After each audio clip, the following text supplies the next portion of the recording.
100 in pro mode. What happens if you lose? In an always online game. How do you... Is there a way to restart? Do you have to delete your data? I feel like it's incredibly counterintuitive. Anyway, here we are again. And we'll watch the intro like usual. Wait a minute and then we'll get started. And we'll continue with my tear that I'm going on with story mode until we hit a brick wall about an hour and a half in today and decide to go do side quests.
I wasn't paying attention. I wonder if my puzzle had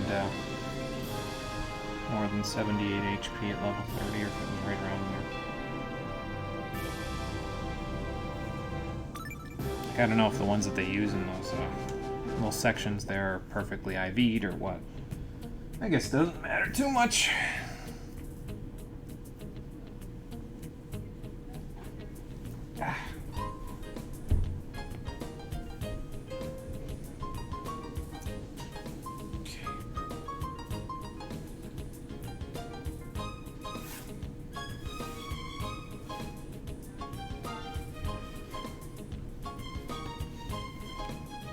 Alright, jacket is on. See somebody in chat. Hey Marie, how's it going? Welcome. We're just about to get started. We watched the intro. Oh look, 2 Pokemon you can't naturally get in this game, but they were on the box art and they're in the intro. Okay, game 3, yeah. Yeah, I don't know what their thought process was with that, but... They're like, no, they're the mascots from the GBA games. They'll recognize them. It'll draw them in. These kids these days don't know what a Johto is. Oh boy. Oh yeah, apologies for background noise today because the neighbors, Mo crew, who seem to make their own hours for some weird reason, decided to show up literally 10 minutes ago and start mowing lawn. So hopefully they're done soon so that there isn't a whole lot of thing in the background. But I don't know. Anyway. Let's see. Depressed and here with some popcorn to jam to tunes and watching you topple the lab. Well, depressed sounds like not a good time, but the rest of it sounds like a good time, so hopefully it'll balance itself out just a little bit there. So, the region you think is okay and people act like it's the best thing since sliced bread and canned meat. I think that's nostalgia goggles talking. Like, I like Johto myself. I know that there are a lot of shortcomings to Johto itself, and I think part of like the parts of Johto that I like Like, not all of the Johto Pokemon they added I like. I mean, a select few I do. Usually the starters are a good example. I like those. There's a few, like mostly evolutions of previous Pokemon that I like. There's a few in there that I enjoy. Some aspects of the region I like. I like a lot of the like the folklore of Johto, I guess. They kind of did a little bit more to add to the lore of the region than they did with Red, Blue, and Yellow and Gold, Silver, Crystal. Because there was, you know, 2 towers that actually had like a bad thing happen in them, and it caused these Pokemon to run away from it, and I don't know. I liked the lore in the region's, like, build, I guess. It wasn't bad. It was pretty good. I still like Unova better. I still like Hoenn better. I still like Kanto better than Johto, but it's not too bad. But we know why I like those. I mean, Sinnoh as a region I think is pretty good too, but I don't know. I think I would, if I was given a choice between Johto and Sinnoh, I think we'd be on opposite ends of the coin. I think you would like Sinnoh better, of course, and I think I would like Johto better than Sinnoh. It's tough though, just based on the region. Like it's pretty close for all 5. The other regions after that, I just am not a big fan of either, but that's because I'm not a big fan of generations. Like, so there's like, the first 5 generations of Pokemon are all fairly close together for me. Gen 4 is a little bit below them, but not too bad, all things considered. And then like way below all of those are generations 6, 7, and 8, with the exception of Let's Go Pikachu. So, yeah, that's where I would stand. Sinnoh for you is Johto for others and vice versa. Yeah, I guess that's probably fair. Yeah, because a lot of people look at Johto with a lot of reverence. So, I don't know. I like it, but I'm not going to go out of the way and say that it's my favorite region of all time, and anyone who says incorrectly is wrong. No, that's like, no, it's dumb. People are entitled to their own opinions. People have their own experiences, and that doesn't necessarily correlate with mine. Like, that's how the world works. Yeah, that's true. Enough rambling, time to snipe an admin, but first, we have to snipe 11 Shadow Pokemon that I managed to purify in the interim between the episodes, because as it turns out, even though that guy tripped the alarm at the end of the last episode, you can just walk right out of the lab. Like, the gate doesn't close, you're not locked inside, nothing. You can go wherever the hell you want. So we're gonna go wherever the hell we want today. How you doing, everybody? Welcome back to Pokémon Colosseum, the Stream Edition. Last time, we finished up our business in the Under and took on Venus. And we also went all the way down the line, quite literally, to the Shadow Pokemon lab. And then we had to go around because they used an actual bomb to prevent us from progressing, but we, got done with most of the Shadow Pokemon lab last time. And this time we're going to finish it up and head to the final dungeon. But about halfway through the final dungeon, we're going to be blocked by the world being in an imminent peril, and that being the best time to do side quests. So that's the plan as we go here. But like I said, 11 Shadow Pokemon. What was I doing in between? Walking. I did a good chunk of walking. I did about 45 minutes of walking, and I managed to get every single one of the Shadow Pokemon that we got in the last episode to the point where they're purified. I'm going to take these guys 5 at a time over to the Relic Stone, because Vibrava is actually going to be with us in our team after this. So we'll take him with the rest of the team to be purified, and that'll take care of all 11. So, yeah, it's kind of too bad that they're all on the bench. Some of them are pretty good, actually, all things considered. I got a really good nature for Granbull, but we'll talk about that once we get Granbull out of the PC after this. But he was a house, I'll tell you what. He did not mess around when I was doing that stuff. I actually took him...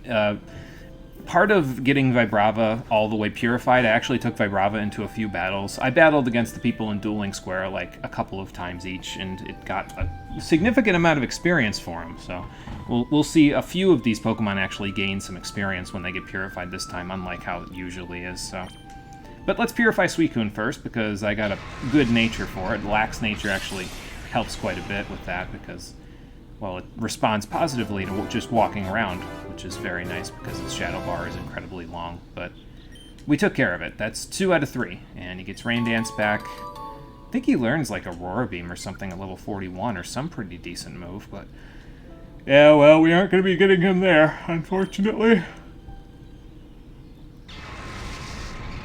Not like the sequel where at least purifying them has an extra purpose. Yeah, it's just kind of a trophy thing for you now. It's like, how many did you purify? Apparently, we're going to purify a good chunk of them in this playthrough.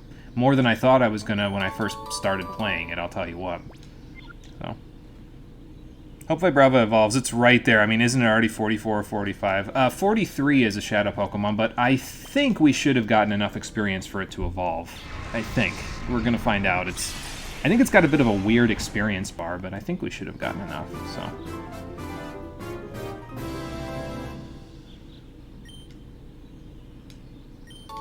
I guess I haven't really been talking about the Pokemon in the party here that you could use as, in terms of their battle prowess, but I'll talk about them once we get them all purified. So let's get Piloswine first, then we'll get Sneasel. Sneasel in particular was the one where my wallet went for this particular session of getting Pokemon purified because it had a timid nature. So both training it in battle and training it by walking around with it did almost nothing for the bar. So I ended up saying, fuck it, I'm just going to take you to the daycare lady and pay like $3,000 to get your bar all the way down. And I did.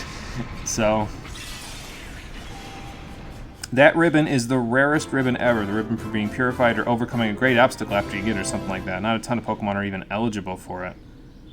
You can keep calling it like you did since Cologne and the daycare is expensive. That's true, yeah. Like it, I think Timid Nature, if it gets into hyper mode, it actually gets a pretty good benefit out of calling it, so it's not a bad idea.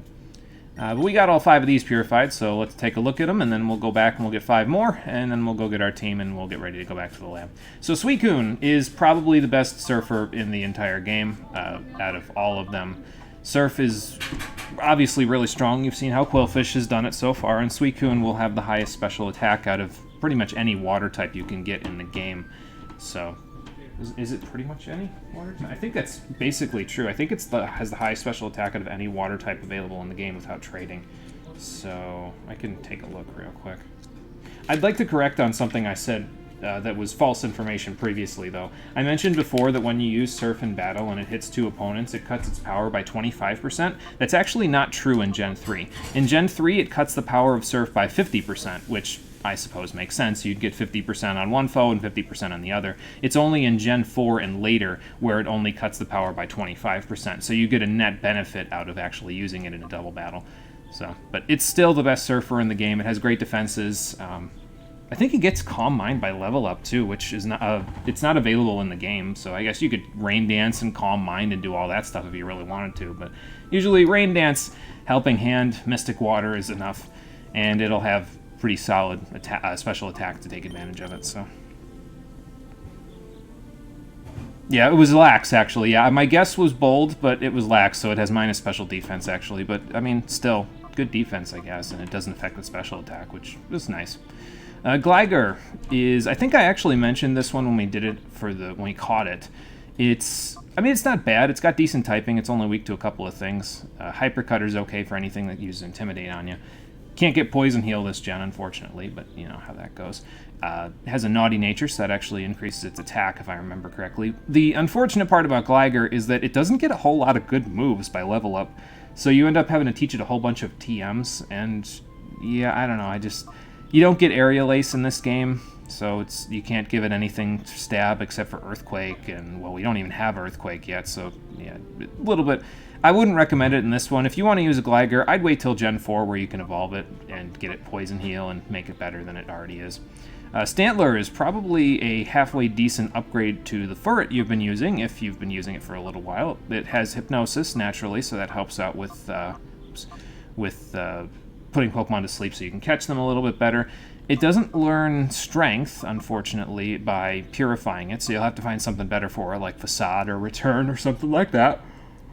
But basically it's going to be stronger, but slower than the Furret that you had before. It'll also be a little more defensive because of Intimidate. And you'll find that that's kind of a trend with a lot of the normal types you'll catch in Colosseum, is that they'll be stronger but slower than Furrets, like, progressively as you go through the game. So,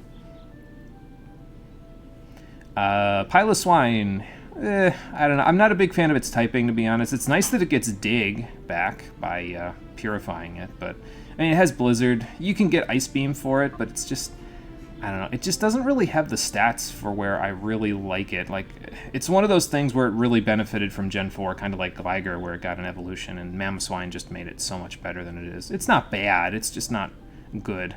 I guess if you're really hurting for a ground type, you could use it, but, I mean, I prefer Vibrava over Piloswine for the ground typing. So, and Sneasel is suffering, basically. This one that I got has a timid nature, so it can't even take advantage of its normally pretty high attack. It has almost no special attack, and all of its stab moves are special moves. So, really, again, a lot of the ones that we just purified, better in Gen 4. Stantler and Suicune are the only exceptions, and they have some use. But by now, you've probably caught something else that can take their spot on the team if you're not looking to upgrade them. So, and they're not bad, it's just they're not good. So, you'll find that that's a pretty common trend, though, in Colosseum. There's a lot of not bad but not good Pokemon available. They serve a particular niche, and that's about it. Or they're TM sponges, so. Oh, that reminds me. Something I can also mention now that I've corrected myself on Surf. So Meditite, you may remember, it used High Jump Kick before we caught it. And it does a lot of damage, of course, as base 85 power coming off of pure power. But that 90% accuracy is actually a big hindrance to Meditite. Because in Gen 3, if you miss with Jump Kick or High Jump Kick, you crash, just like in every generation. But the way that they calculate the crash damage, you take recoil damage when you crash. And the way that they calculate it in Gen 3 is kind of wonky, because instead of taking 50% of your maximum HP and damage, you take 50% of the damage that you would have done with High Jump Kick to the opponent. So let's say you're fighting, I don't know, a Blissey, and you use High Jump Kick on it and it would have done 200 damage, but you crash, you would take 100 damage and instantly die, essentially, if you were using this particular Meditite. So I would say if you're going to use Meditite, don't rely too heavily on High Jump Kick, or use X accuracies to avoid having that 90% accuracy problem, because crashing with High Jump Kick in this generation really, really sucks. So, yeah, don't do that. Poison Heal made all Gligar who aren't using it worthless. Yeah, I mean, that's fair. Hyper Cutter just, it doesn't compare by comparison to Poison Heal, you know what I mean? So, it's tough for Gligar. Stantler's cool, used to breed them into Wonder Trade because no one gives Stantler a chance. It's not too bad, yeah. It's a pretty good Pokemon. Like I said, in this particular game, it's a stronger but slower Furret, so it just needs a better normal type move, and then it'd be in pretty good shape. But you can get better normal type moves in this game, so. Bashful but oblivious. What kind of dare is that? Good question. I don't know. That's a good question. I'd have to watch more anime to be able to tell you that one. Okay, so these 5 are done.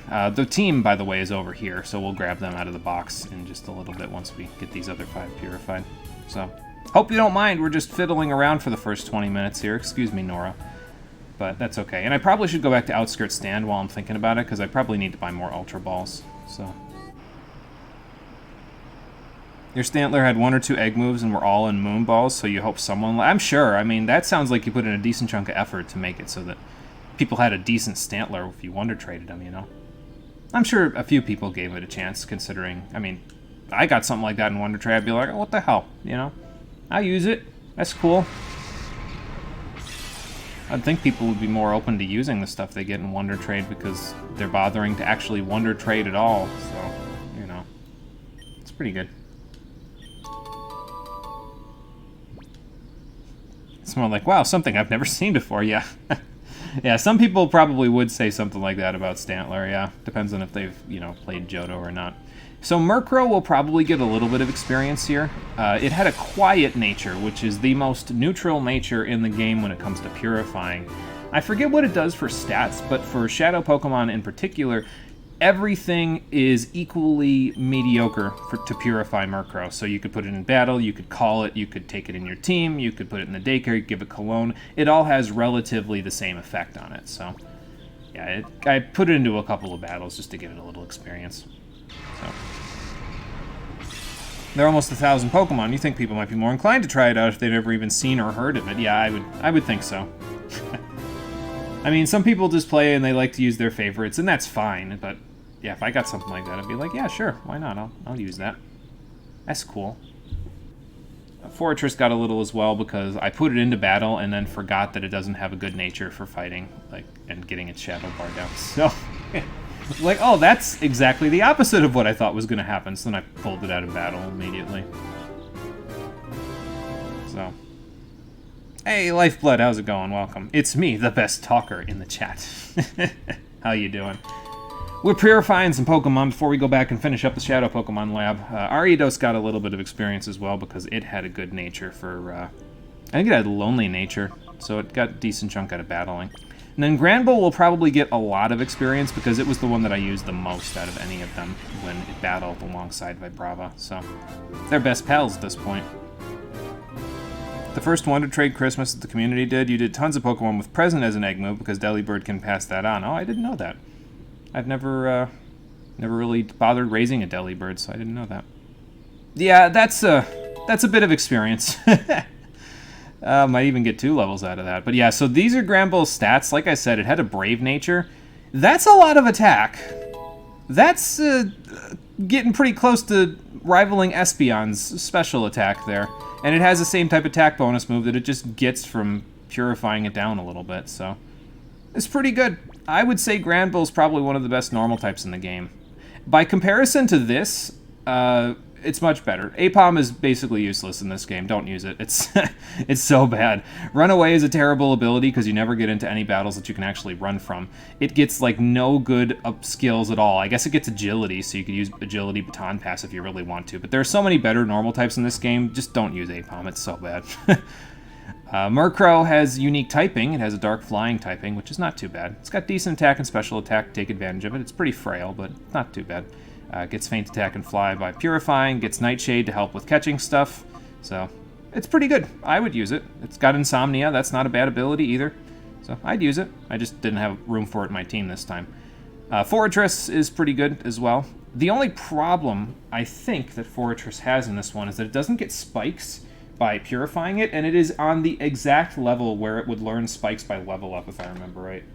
Oh no, it gets spikes at 49, okay.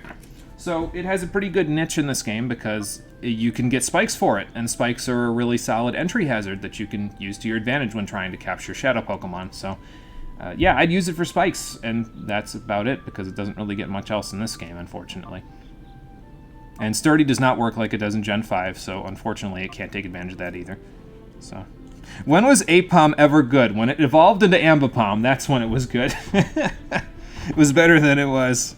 So, yeah, that thing is more than a house, and we'll get around to it in a second. So, yeah, when it got an evolution and whenever it has pickup, pickup can be pretty good, actually. Yeah, if you get one with pickup, that's not too bad. But if it has runaway, oh my god, no. Terrible. Useless. Don't use it. Evolution that good in stats, or is that hard? I mean, it's better than Apom. It's not a bad normal type. If I recall correctly, it has really high speed. And it gets some decent moves by level up as well, so pretty good attack. Basically, it's Apom, but better in every single way. So most of the Gen 4 evolutions, it's the previous Pokemon, but better in every single way, so... Hardy nature, that's what you had. So, not really affecting Ariados' stats here. It's got Insomnia, so that's a good ability. Regains Sludge Bomb. I think it's one of the only Pokemon in the game that regains Sludge Bomb by purifying, and that's a pretty solid Poison-type move. That'll hit pretty hard with its almost 90 attack, so... I just don't like Ariados all that much because it's pretty slow, and it doesn't really have a lot of the stats. It's just not all there, you know. I wish it was better. I like spiders in Pokemon and in real life, so I wish it was better. But it just can't compare to this guy. Like, 129 attack. It gets Intimidate. It gets Stab Strength. Like, Bite doesn't even fucking matter. Just use Strength, and that's it. Like, you could use Bite to take on Ghost types, I guess, but just if you want to do that, just give it Shadow Ball. And then there you go, you're done. Granbull just hits everything and kills everything, so. But in the Brave Nature, it doesn't matter that it has lower speed. It's already got abysmal speed to begin with. It's pretty tanky from Intimidate. It hits really hard. Use it. Granbull is really good. So.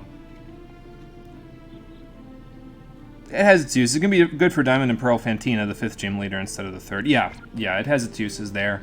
Like I said, it's pretty solid normal type. I would use it. I mean, it's like... Think of Furret, except it has better stats and a better move pool. Well, not as versatile of a move pool from TMs, but a better move pool by level up, and there you go.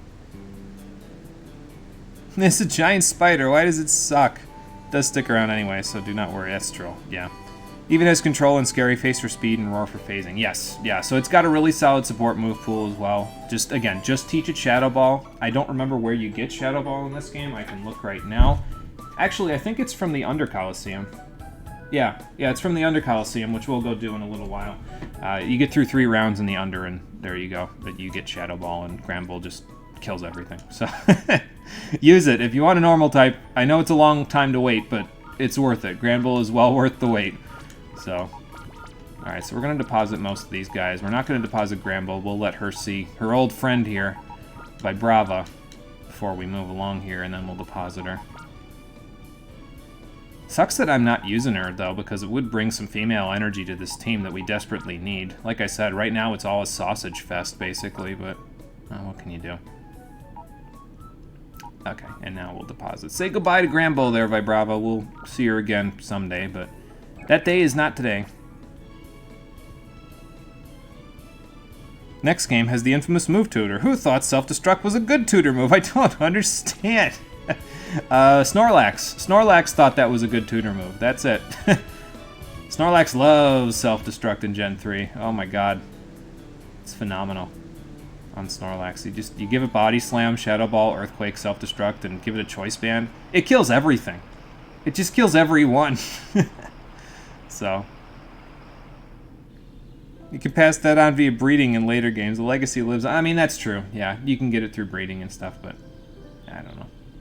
I like teaching it to Snorlax in XD. It's probably one of the most useful things you can teach it. So, okay, and now for the last one. Vibrava is ready, and let's see if it gained enough experience to evolve. Oh, it has to be one from these games, and then it counts as an egg move? Okay, I see. I didn't know that part. I didn't know where you could start the chain from, so. But that's cool. You can bring it up into the next generation, and there you go.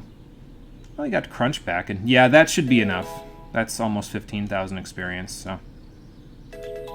Yep, there we go. Got it to 45. Perfect. Oh, just enough. Okay, cool. And that will allow Vibrava to evolve. It's the first evolution we've gotten in the game, and it's probably the only one that we'll get. Well, out of the Pokemon we're using, anyway. Because most of the ones I'm using right now don't exactly evolve, but this one does. And it evolves into one of my favorite Pokemon in the series, Flygon. I'm still mad that Game Freak took away Salamence as its name, and stuck Flygon here instead because they wanted the pseudo-legendary to have a cooler name. But whatever. So anyway, yeah, there you go. We got a Flygon. Perfect.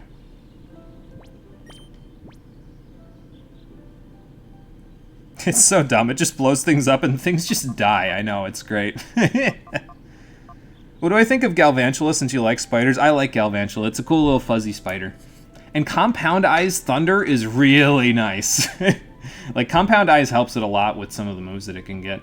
I don't think it has a wide enough move pool to really take advantage of Compound Eyes in some cases, but I like it, so. Its design makes sense. Antlions are like caterpillars, yes, kind of, and then they become bigger caterpillar. Nice dragon Pokemon. Would be a shame if someone used a little Ice Beam on it. Oh, I hope not, Drum. I'm going to try to switch it out if someone uses Ice Beam on it, because that would not be good. And hello, Drum. How you doing? Welcome. We just purified like 11 Pokemon, and now we're going to go back to the Shadow Pokemon Lab after I buy Ultra Balls, question mark? Really, what I need to buy are these. So maybe I should save my money, but, you know what, we'll go for the Gusto. I think that's enough Ultra Balls. We got that and 10 Timer Balls, so I think we'll be okay for the next catch. And then we'll probably have to buy them after that, so. They get pretty massive wings, all things considered. Adult antlions freak you out, but they really don't pose any threat to humans. They don't even attack humans. They're pretty cool. I looked up what the adult forms look like, and yeah, they get pretty up there in terms of the, you know, their size and their wingspan, so. How many dragons have a 4x weakness against ice anyway? So all the dragon flying types would have an ice weakness. I don't know how many that would be, but they all do.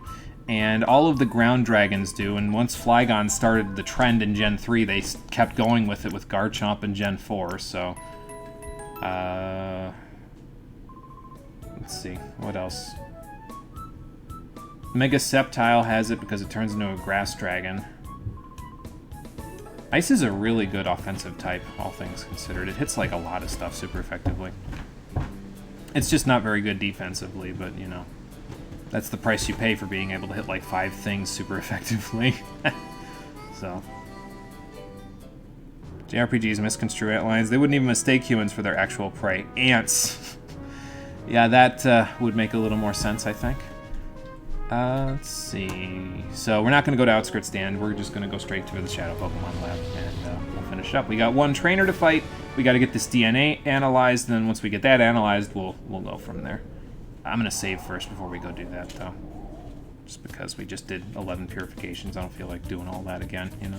That's it up. Ice is one of the best offensive types and the worst defensive typing. For sure. It's one of those things, you know. It's the price you pay for being so offensively useful. Considering how many ROM hacks are out there for Pokemon games, it's kind of sad that nobody modded this game. Probably a pain to hack this game. I was thinking about going to Outskirts Stand to buy more Ultra Balls, but I think we have enough. I've got 25 balls that I can use in the next fight between Ultra Balls and Timer Balls, so I think we'll be okay. Yeah, it would probably be a bit of a pain to hack this one, just because it's normally just locked to a console, but, I mean, they overcame that with, you know, the GBA Pokemon games. Maybe there's just more coding, so I don't know.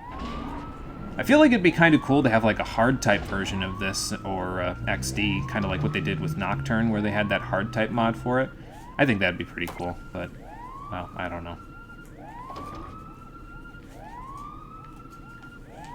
Alright, so we gotta get to the DNA lab so we can analyze this DNA, and I think the scientist we didn't fight before is right on the way there. I'm also gonna switch Flygon into the front, so that he can get a little bit of, battle prowess experience here. I also want to try to get Espeon up to level 47 because before we go to the final dungeon, because that would be really, really useful for him. So, yeah, rip for all ice types with defensive strats for sure. I mean, Avalugg does pretty good, but not with special attacks. It's just good for defensive attacks, so physical defense. Yeah, the alarm does just keep going after you come back. The intruder's left! Turn off the alarm! You would think, but apparently not. They turned it off later, but, well, we gotta get through the rest of this place first. Okay, so we have a DNA analyzer, and I moved the cologne case down because I'm probably gonna use these discs more often than I'm gonna use the cologne case, so let's get these samples sorted, shall we? Okay, so one of the samples we have is of a Sudowoodo. We got another one right here, so let's check it out. This one is a Misdreavus. Okay. And the last one, right here, is Entei. Okay, so Sudowoodo, Misdreavus, Entei. So keep that in mind. We're going to need that to open a door in about 2 minutes, so... I said panic! Get an Entei DNA sample. Yeah, the DNA samples that you can get in this one are randomized in each run, so you'll get different ones. It's like a different possible combination of like 9 different Pokemon that you can get. And you get 3 of them with each subsequent playthrough. I went the wrong way. Sorry, sir. I'll be right back. Yep, we got ghost DNA. Somehow. Maybe they took a sample of ectoplasm or something. I don't know. Like, obviously Sudowoodos would be like rock shavings. Enteis would be fur. But how do you get ghost DNA? Again, the only thing I can think of is if Misdreavus had like ectoplasm. Or maybe they took like one of its jewels. I don't know. Something like that. Well, I didn't, because the alarm is going off, but, you know. Shadow Pokemon are cool and all. Why not make clones, since we can close the door to their metaphysical emotions? That would make this game a lot more complicated, that's for sure. So. Yeah, so Umbreon will be a little bit behind on experience, but it shouldn't be a huge deal. We'll be able to handle that. I didn't fix your moves at all. Okay, that's fine. We'll just do it after this battle. Unfortunately for us, we're not going to get Earthquake for Flygon until after the boss fight of the Shadow Lab, so yeah, we'll have to make do without it for a little bit, but that's okay. That's a Screech. I should probably put up a light screen, because they can probably still spark me. I mean, I guess they're just using Screech, so whatever. It does make me wonder, though, are they only using Screech because I have a ground type on the field, and so their AI is like, well, I guess I can't use Thunder at all? like, I don't know, it feels like it's a little archaic, but whatever. Flygon, incidentally, has a careful nature, if I remember correctly, which is a little bit bad because 3 out of the 4... and it has a minus special attack nature, but they're pretty much just coverage moves. It's really not that bad that it doesn't have incredible special attack. I mean, it's pretty good as it is. Like, I'll take a look at it. Here, I'll show you. See, I mean, 75 special attack isn't bad. It's got 97 attack to take advantage of that a lot more, but yeah, it's not bad. It'll do enough work for us with its Dragon-type moves getting stab, and then it's going to have a couple of coverage moves that'll hit things super effectively, and pretty much I'm just going to use it for Earthquake spam, but when I use it for not Earthquake spam, it should do okay. So, yeah, hey, Electrode, your eyes are okay. Apparently not. He's bugging out because he fainted, so... Oh, that's not good. Well, Espeon, you're not going to get the experience for this one. Ow. I wonder if Flygon's going to get the experience for this one now that I think about it. Because that's going to hurt. Okay, well, not that badly. Back to the PC because I don't feel like using a revive for that. Makes me wish that I had the move at 47 at this point, because then I definitely would have been able to one-hit KO, but oh well. They have the DNA. They have the technology. Yeah, hey doctor, execute order blow up. He did. He definitely did. It's like the hardest part to analyze. Yeah, fair enough. I mean, I guess if they have the DNA, they've pretty much got the genetic code, so yeah, they pretty much could clone Pokemon. Especially if the fossils can be trusted, like the fossils that they revive and everything. I mean, they pretty much use the DNA to revive them at that point, so yeah, pretty much that's how it could go.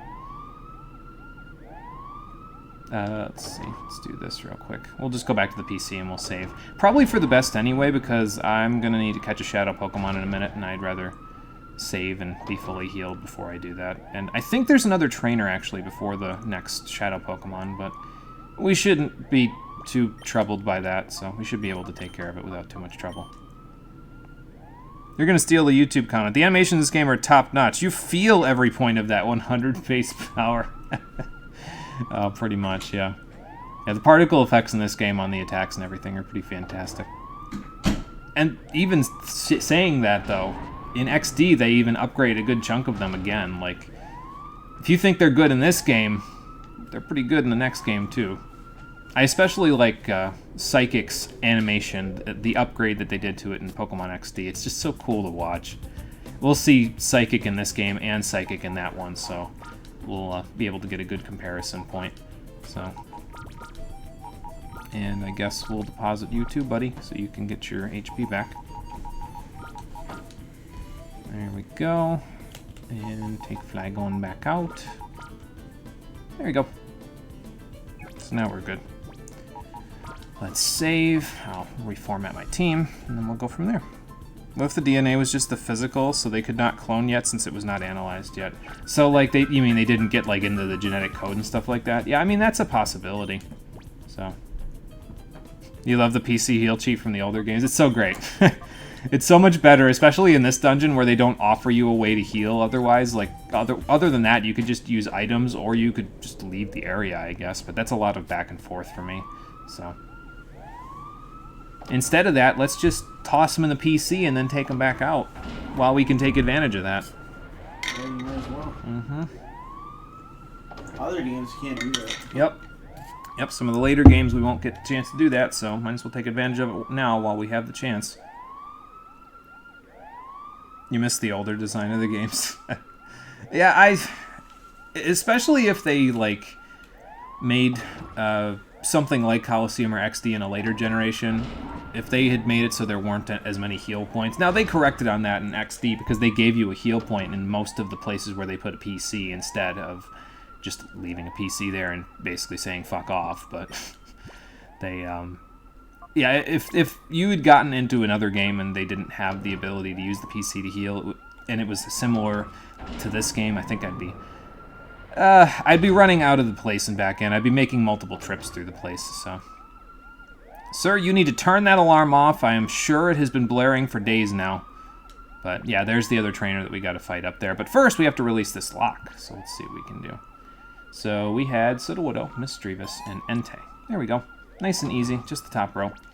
And like I said, that'll be randomized depending on your game and your playthrough, so... Okay, so I need 5,000 experience to get you to 47. I should be able to get that within the next 2 battles if this bug ever stops flying around my eyeballs. Oh boy. Excuse me. Still not stopping flying around my eyeballs. Did we meet Scrub 3 times? I mean, I remember Relic Forests, but did we meet him again after that? I don't remember. Unless he was, like, supposed to be there with Dakeem, and then he just wasn't. Huh. Well, anyway, he's got a Wobbuffet and a Graveler, so I guess we'll just do the same thing we did last time with these guys. We'll just have Espeon one-hit KO the Graveler, and we'll have Umbreon smack up the Wobbuffet, which cannot counter back with Mirror Coat because it's a Dark-type Pokemon, so... That was a good AF lock code. Yeah, I know. You really see how focus started shifting if you go back in time and play the older games. Like, go back and play Gen 2 and then play a Gen 6 or higher game, yeah. There's a big difference in between the two. You like both, though. I mean, that's fine. It's good. You can like whichever ones you want. We're not saying that. It's just, you know, different strokes in different games, and that's not going to be a 2-hit KO unless that was a low roll. Yes, counter the Espeon, Wobbuffet. Of course. Why wouldn't you? Oh, Lord. Yes, so if you did not catch his Hitmontop yet, you have a second chance to catch it here, so you can snag it now if you really want to. And it's actually not too bad of a level either, because it's about at the same level the Scientist Pokemon are if you failed to catch it. So even though it was a little bit over-leveled for when we first found it, yeah, it wouldn't be in too bad of shape now, so... Man, I'm just gonna keep blasting. I don't even care. Live on 1 HP, Wobbuffet. Get the fuck out of here. Now, Medicham might high jump kick me, but that's fine. Umbreon can take it, I think. We'll find out in a second. How do they manage to level up Shadow Pokemon? I hate this game's level. I don't know. Maybe they caught them at that level and then they went from there. I don't know. Yeah, see. We could take it. No big deal. But I don't think they level up while they're a Shadow Pokemon. So, like, let's say you... I guess you could use a Rare Candy, yeah, because... Well, you can't use a Rare Candy if on a Shadow Pokemon that's in your party, I don't think. I've never tried, but I don't think that's a thing. But... Yeah, what was I saying? Yeah, maybe they just leveled them up before they turned them into Shadow Pokemon, or they caught them at that level, or... Yeah, I don't know. Not sure they even eat rare candies. And it's weird, too, because it's like, well, I mean, if they were in Hyper Mode, I could understand, but they're not in Hyper Mode, so you'd think they would take the items. But whatever. It's fine. I'm just going to leave the DNA samples down there. We'll never need them again, so... Alright, Umbreon, you could use a little bit of a pick-me-up. There we go. That should be good. We got enough revives. We got enough balls. And who do I want to start this battle with? I think I want Plusle and Quillfish out to start, actually. Like, Espeon and Umbreon, I'd like to get out there so they can get to level 47, but I should be able to get them there without too much trouble. So, even if I don't get them there in this next battle, I'll be able to get them there before it actually matters anyway, so... I'm sure they eat, but it's the same Hitmontop, yeah, for sure. Purify, level up, Shadowify again. That seems like a lot of work. But yeah, you basically I should clarify on it. If Hitmontop starts at level 38, so if you catch it in the Relic Forest, it's level 38. If you catch Hitmontop here in the lab, like if you fail to snag it over in the Relic Forest and then you come here to the lab, it's still level 38. So yeah, I don't know if that was clear before this, but that's how that works. So. And we've found the fourth administrator here. I'm trying to take a look at the screen there and see which Pokemon he's looking at. It kind of looks like a Meowth, but at the same time it doesn't have its little, what's it called? The little thing, the little jewel thing in the middle of its head. So, I don't know. I don't know what that is that he's looking at. Well, you were so engrossed in your research that I just slipped right in the back door, the front door even. You didn't expect to see me. This is the base of operations for this whole thing, isn't it? Oh, boy. All right, Ein, come on now. Let's see it. I'll add you to my notches on my snag machine, along with the other 3. And there we go. Now we get to fight Ein. So that's what we'll go do. Now, as you can see by the Pokemon that he has sent out first, this is why I want Plusle and Qwilfish out immediately, because, well, Plusle can get Thunders going and Spark going and all of that stuff, so that'll be pretty good for us. The first thing I want to do, though, is I want to paralyze the Huntail, because that will actually do us a decent amount of good. It won't be able to take advantage of Swift Swim when Ein uses Rain Dance, which he will use in just a moment. He has some Pokemon in his team that definitely like the rain because they can use Thunder, and they can use powerful Water-type moves. Other than that, he likes to use Status on you, and by Status, I mean Confuse Ray, Toxic, you name it, he's got it.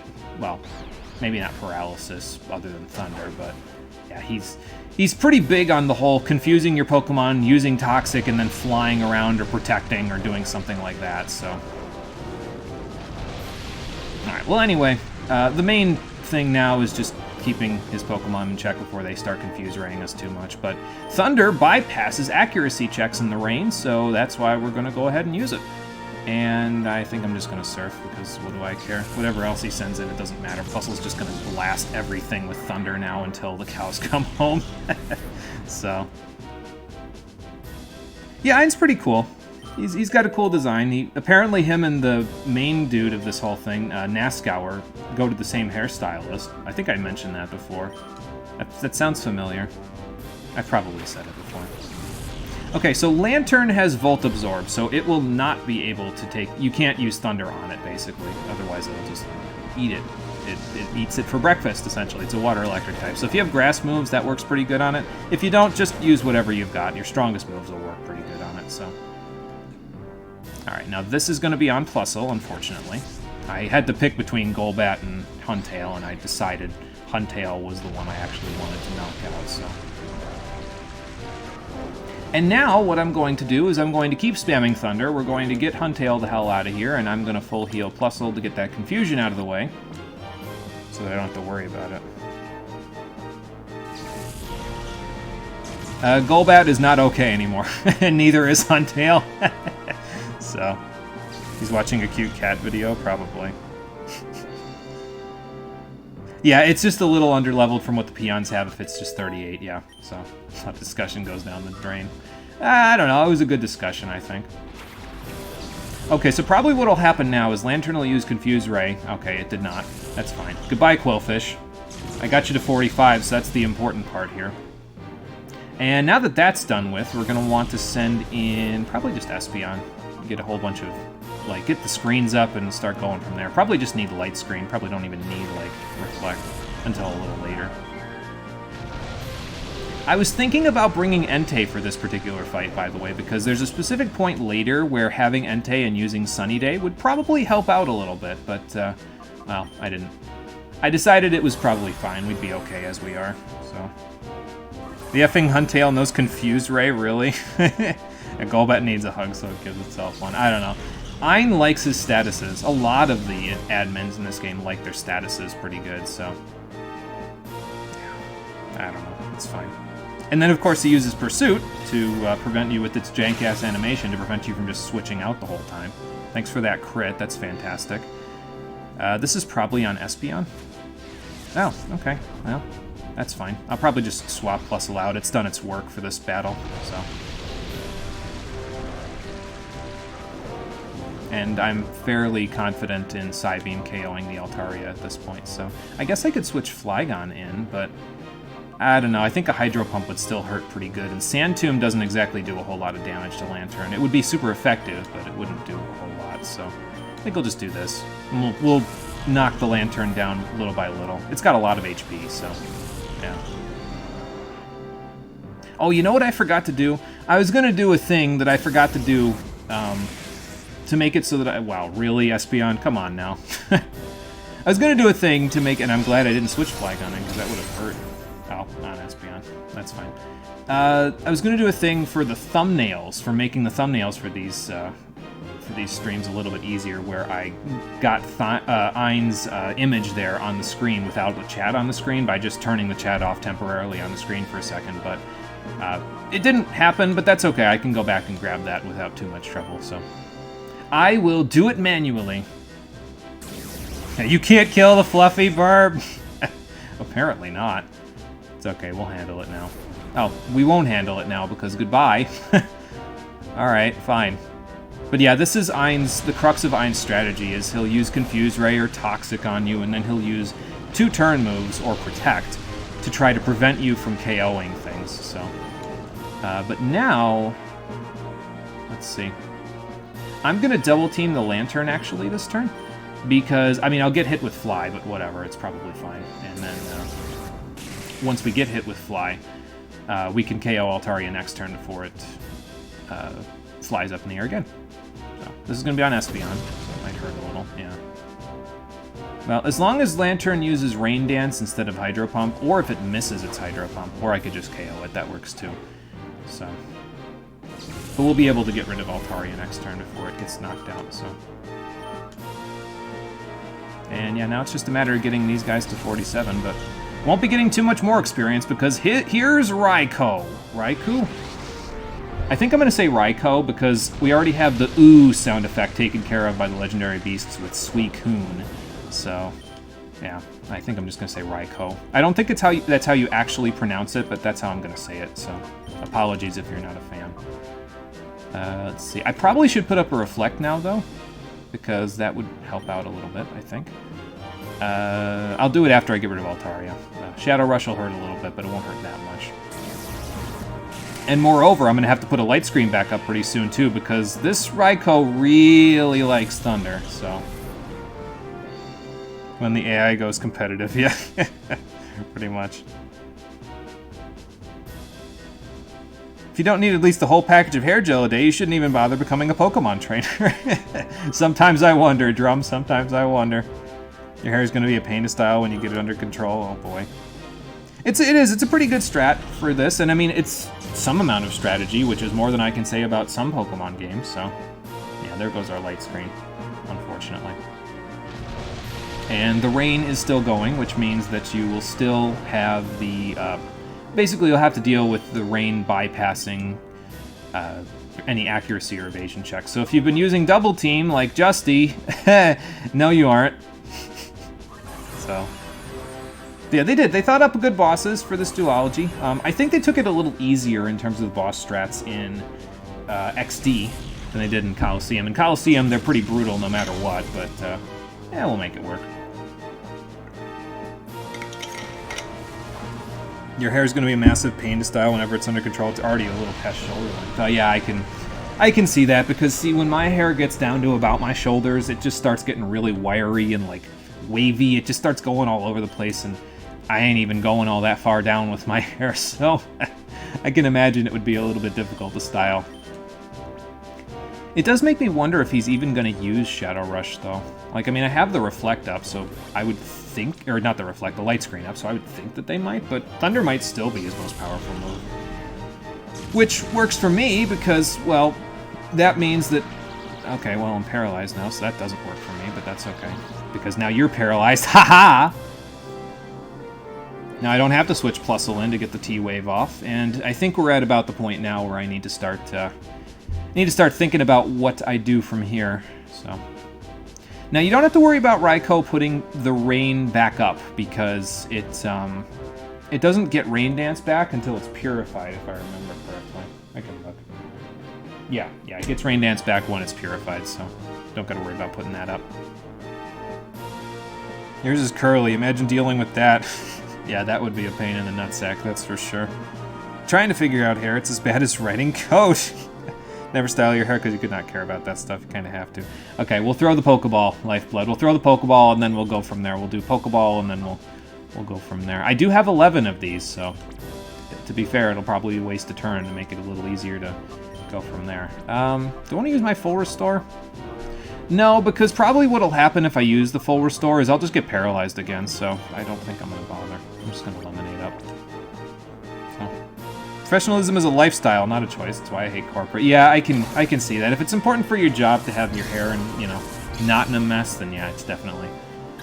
It can be a bit of a pain, that's for sure. Okay, so no Pokeball, that did not work. We'll probably alternate between Ultra Balls and Timer Balls, I think. That seems like a good idea. So. Oh, it's in your company's dress code? Man, what a bunch of hard asses. Oh boy.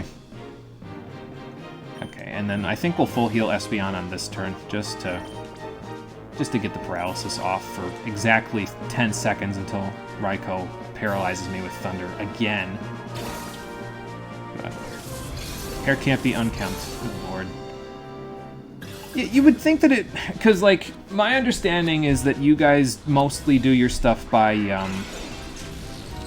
like, when you do your support stuff, are you on a screen with people? Can people see you? So, I mean, I guess I could maybe see it if that's the case, but, like, it still seems like a lot, I guess. Like, if you're not being seen by the customer that you're helping, then I have no fucking idea why they would even have that as a thing. Oh, boy. No. So, yeah, that's what I thought. I was like, wait a minute. Like, if that's a thing, okay, maybe I could see it. But if it's not a thing, then what the fuck? That don't make no damn sense. Oh, well.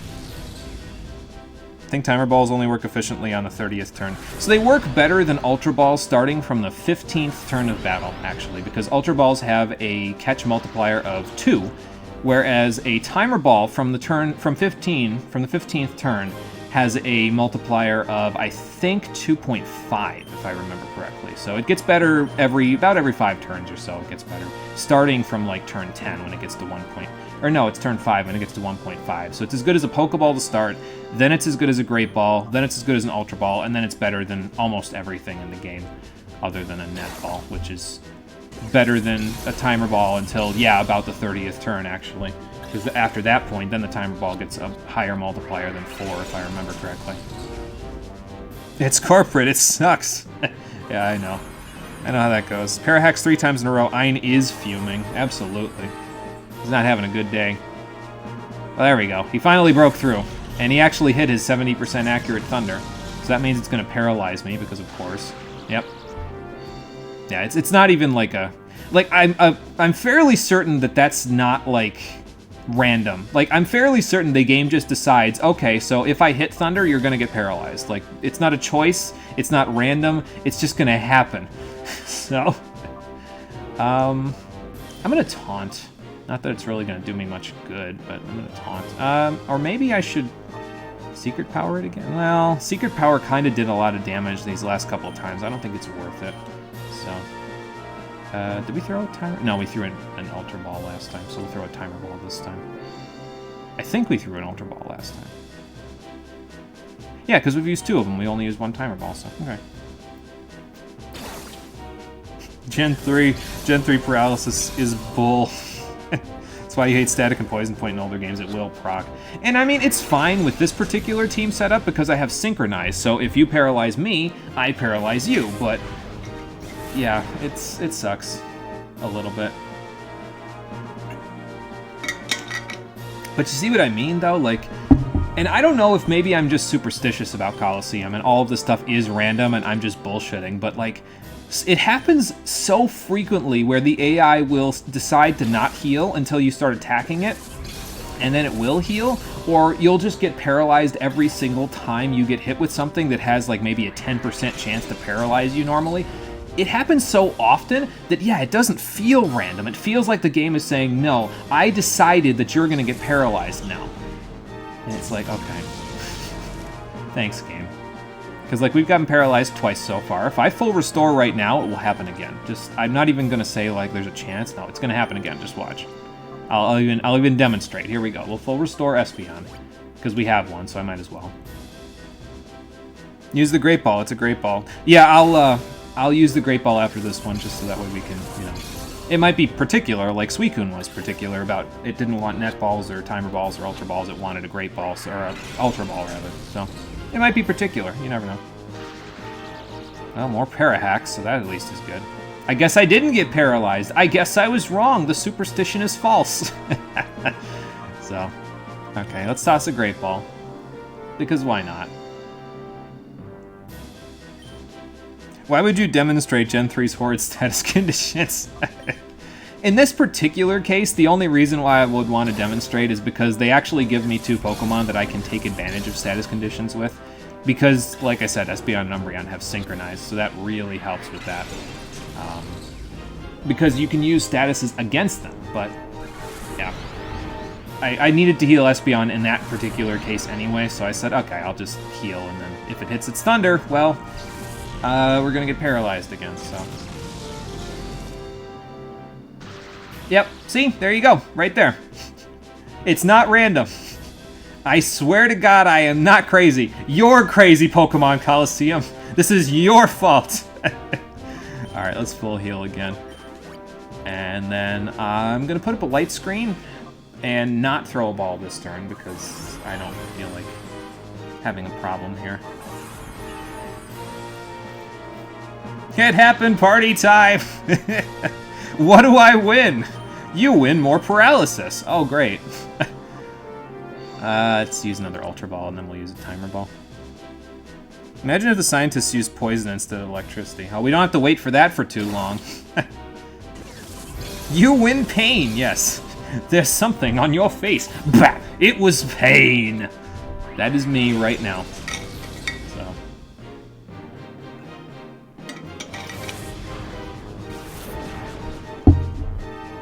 And again, I don't think Taunt will even do anything for us, but I'll use it anyway because why not? I got nothing better to do this at this point other than throw. Oh, you know what? We didn't ever demonstrate that last time. Lifeblood asked a legitimate question. Can you throw multiple balls in the same turn? And I don't know, so we're going to find out right now. I think if I remember right, though, the Snag Machine needs to charge up, so you can only throw 1 ball per turn, so... Yeah, so there you go. That's what happens if you try to throw more than 1 ball in a turn. The Snag Machine is charging after use. It can't be used again right away, so... If you try, that's the message that it'll give you.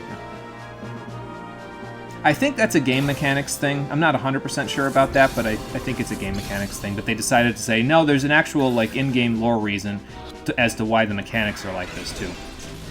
So...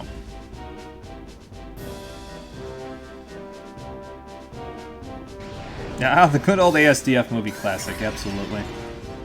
Are you kidding? I don't get why this game has 3 legendaries to catch. The catch rate is abysmal in the Gen 4 and below for all legendaries. I don't know.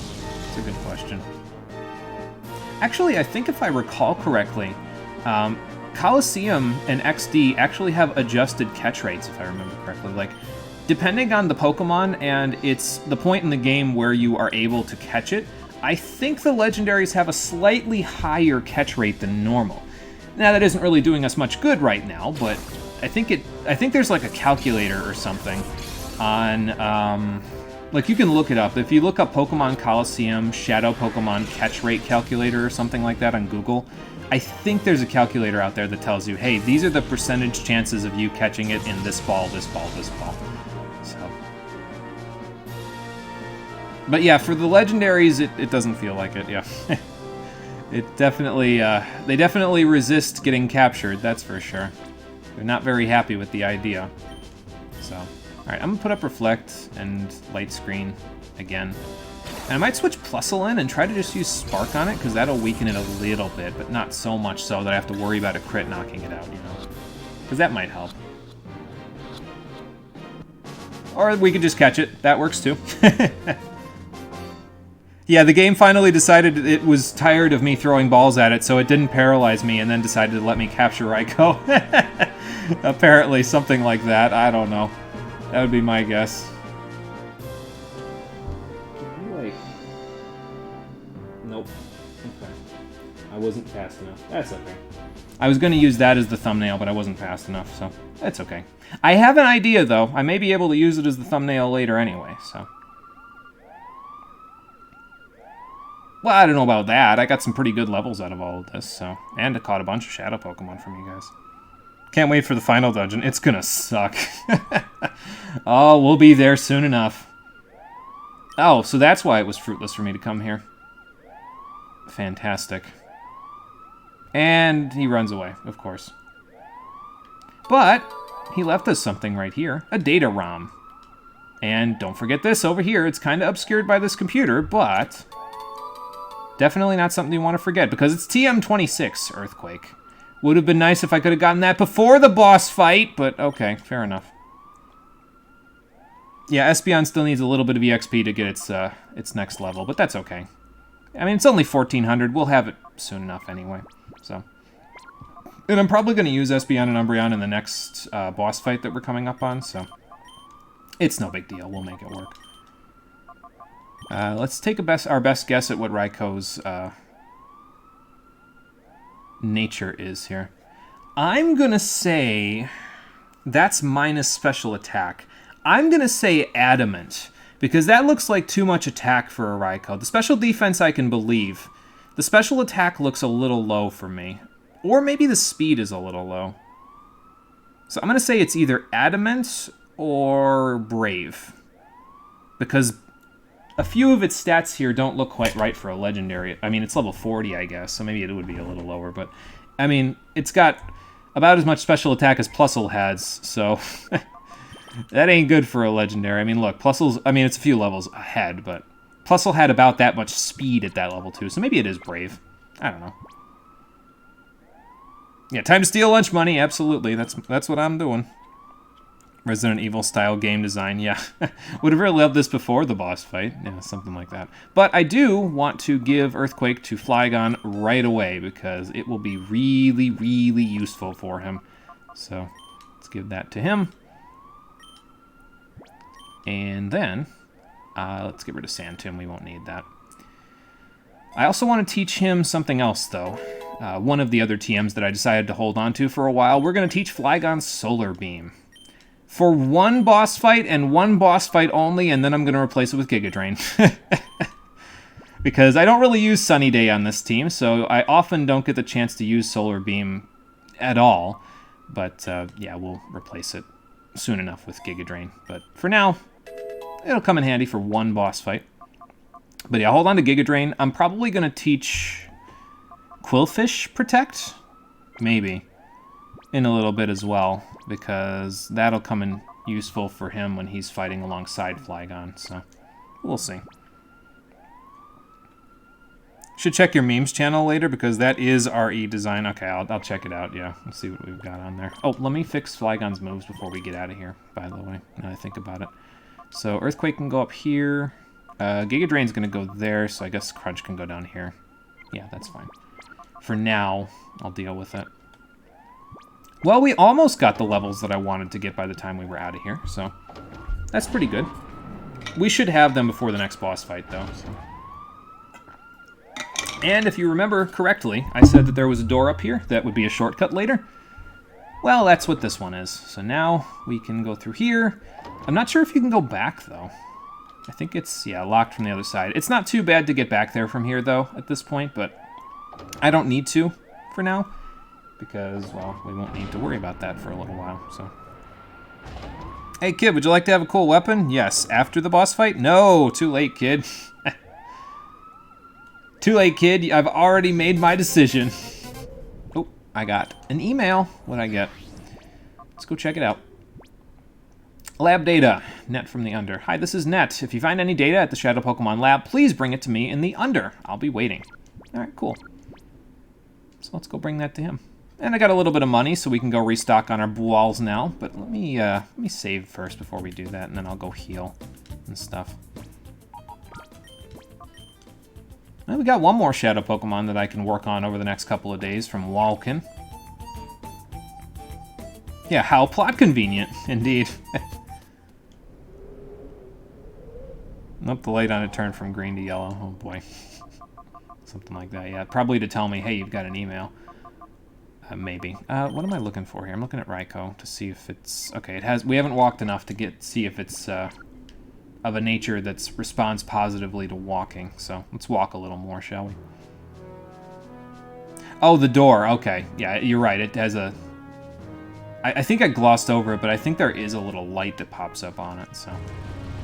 Literally locked after you walk through it. Yeah, okay. Yeah. I think I glossed over it, but my subconscious said, yeah, that sounds right, and I think the reason is because, well, yeah, there is a light on there. I just glossed over it, so. Alright, so before we go back, let's heal our Pokemon real quick. I could have done this at the PC, but I'll do it here. We'll go back to Outskirts Stand and we'll stock up on Pokeballs. And, let's see. We got to go back to the Under anyway to give the data ROM to Net. But in addition to that, we also have to go back to the Under to buy more lemonades and fresh waters. So I'll do that too. I think I can buy revives here, though. So I might do that here while we're hanging around Fanac. We already got the additional dialogue that you get about the mayor. So I'm not going to check on that because it's already done. So there are no revives here. I guess I could buy full heals while I'm here, and I could use a few. So I'll probably be spending all of my money again. But don't worry too much about money, because pretty soon we're going to be doing the Pyrite Colosseum challenge, and that'll get us a solid chunk of change to spend on stuff. I'd just like to be a little bit more updated on the amount of balls that I have, so that I can catch the few other Shadow Pokemon that are going to be available to us in the final dungeon. So, all right, back to Outskirts Stand. It's quite an inconvenient electric lock, to be fair. Yeah, it doesn't exactly help the people trying to get to the, you know, what if you got to tell Ein something in person? You got to walk all the way around the lab just to get there. It's like, okay. Preferred it when Espeon and Umbreon sat in the seat next to Sniper. It looked way better. I liked that too. I thought that was pretty cool. I mean, I like Nora as a character, but Espeon and Umbreon sitting in the seat there was just such a cool little detail. It was almost like the Pokemon walking with you, like they do in Gen 4. Yeah, and obviously they had that in Pokemon Yellow as well, but only Pikachu could do that. It was a nice little detail. That's why I like it. So I don't think I'm going to buy any more Pokeballs, and I'll buy one more Great Ball because we might still use it, but I don't think we're going to need anything other than Ultra Balls and Timer Balls after this. So I'll buy 10, just so we have a bunch of them, because you never know. You don't get a Premier Ball with them, unfortunately, but that's okay. And Timer Balls, let me think about this one here. Yeah, I'll get 5 more, because we might need them for 2 Pokemon that we'll be catching later on, so. Yeah, Great Balls, Pokeballs, we're pretty much done with for now, so. He picked up a partner/passenger. Pokemon are better, though, subjected to the person driving. Yeah, it depends. I mean, I like both of the passengers, so. Yeah, that's got to be something that's like either Brave or Adamant, because that was pretty positive for. I mean, his bar is like there's actual numbers behind how much shadow they have on their heart gauge, and in the Legendary Beast's case, they have like 13,000 shadow bar, whereas most of the other non-legendary Pokemon in the game have like 6,000 or 7,000 or lower. So that's pretty good, actually, for that. So I guess I got lucky with their natures, because sometimes if they don't respond well to you walking with them, you sometimes have to burn a Time Flute to get the legendary beasts all purified, because, well, who wants to spend $10,000 at the daycare center for cologne, you know? Actually, I think if they respond, even if they responded well to cologne, I think you'd spend even more than that, so that's no good.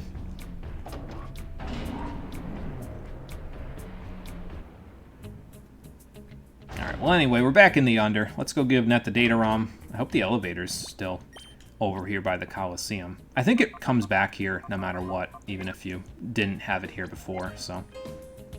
We'll go give him the data ROM, and we'll go buy some more lemonade and fresh water, and then we'll go from there. I'm also going to buy some revives while I'm thinking about it, so. They did design the game to try to get you to play as much as possible. Yeah, I mean, that's true. They give you a lot of little side activities to do, and well, technically in both of the games, they give you a decent chunk of side activities to do, so it's not bad. It's not just like I think a lot of people see Colosseum as like a companion piece to Ruby and Sapphire specifically, not so much Emerald, because in Emerald you can actually get some of the Johto Pokemon, but in Ruby and Sapphire you can't get hardly any of them unless they're in the Hoenn Pokedex. So Colosseum was planned as just a sort of companion piece to allow you to get those Johto Pokemon without having to, you know, well, you couldn't get them otherwise because you can't trade from Gen 2, so. Excuse me. Yeah, I got a little bit of data. Here's a data ROM, Net. And so he'll take a look at it, and I think he'll start sending you some emails later on in the game to tell you the list of Shadow Pokemon available. Oh, great. Alright. Well, it's probably still in there. You might just have to, like, decrypt the information. Usually it leaves some sort of a print on the ROM, so... But yeah, Ned will send us emails with periodic updates about the list of shadow Pokemon available in the game, so... Yeah, we're alright. I mean, our Pokemon were a little worse for wear in some cases, so... Well, not that... Nothing special. Don't even talk about finishing the Johto Dex or the Pokedex in general in Gen 3. You needed this, XD, Fire Red or Leaf Green, and Emerald to get everything. Yeah, it was a bit of a slog. They definitely made it less convenient after, you know, Kanto and Johto. Where it was pretty much just like, hey, get one of these and get one of these, and, well, you need both versions of both generations to get all the Pokemon, but... It's not that. I guess it wasn't as bad back then, or at least I don't think it was as bad back then, so... how many revives can I get? Like 5? Yeah, I can get like 5. Well... There goes all my money again! My wallet! It's okay, though.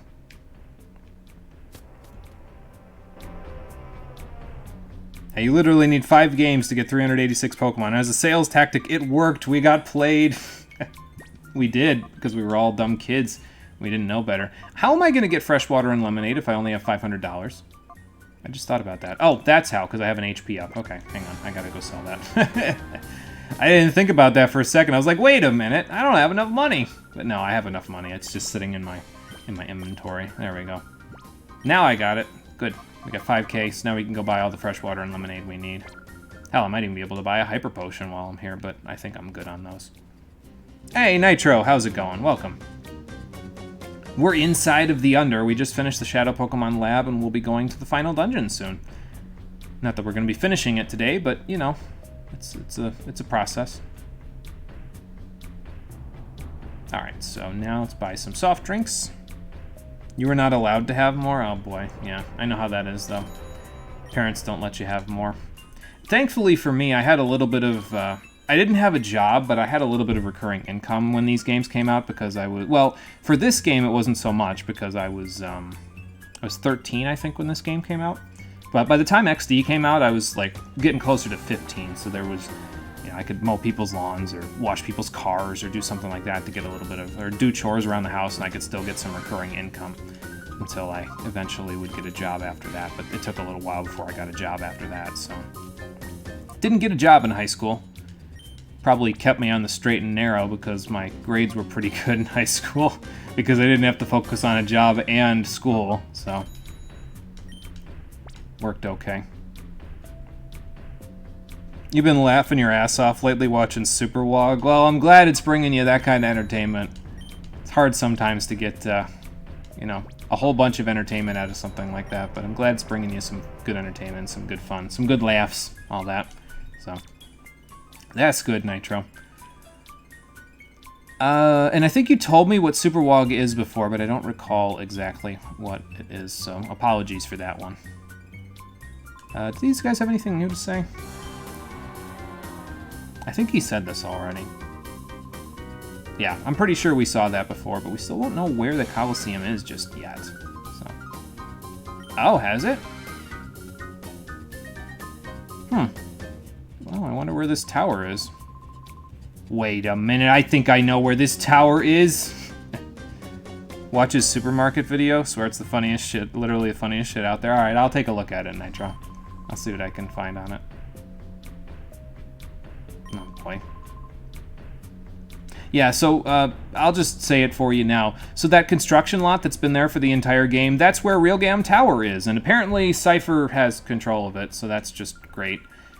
But, yeah, they finally apparently completed construction on it, so now we can actually go and see what's going on at it. Okay, I'll buy a Revive instead of a Hyper Potion. We'll be okay without the Hyper Potion for now. And we'll be getting a little bit of an injection into our wallet here pretty soon, because there are several bosses we'll be fighting when we get to Realgam Tower, so... You'll put it in the... Okay, yeah, go ahead and put it there, then, Nitro, so that way we can, I can check it out after I'm done. Yeah, I think there's nothing else for it now. I think once we give the data ROM to Ned, I think we can just go straight to the tower, so... I think.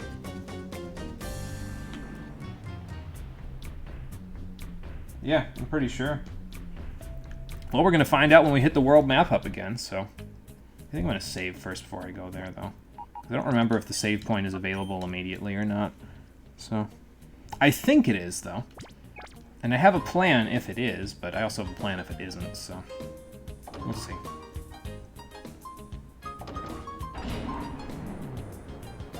As far as I'm aware, you can't get the left disc just yet, because oh, this guy tells you. That's how you're supposed to know. Because if you talk to this guy after you come up here, yeah, he'll tell you about the tower as well. I think in order to get the left disc, you have to get the down disc first. I'm not 100% sure about that, but I guess I can look. Hang on. Let's see here. What does the official Nintendo Power Guide say about the left disc? Let's go to the end here. Nope, not there. Let's go back to the under then. Uh-huh. Let's see.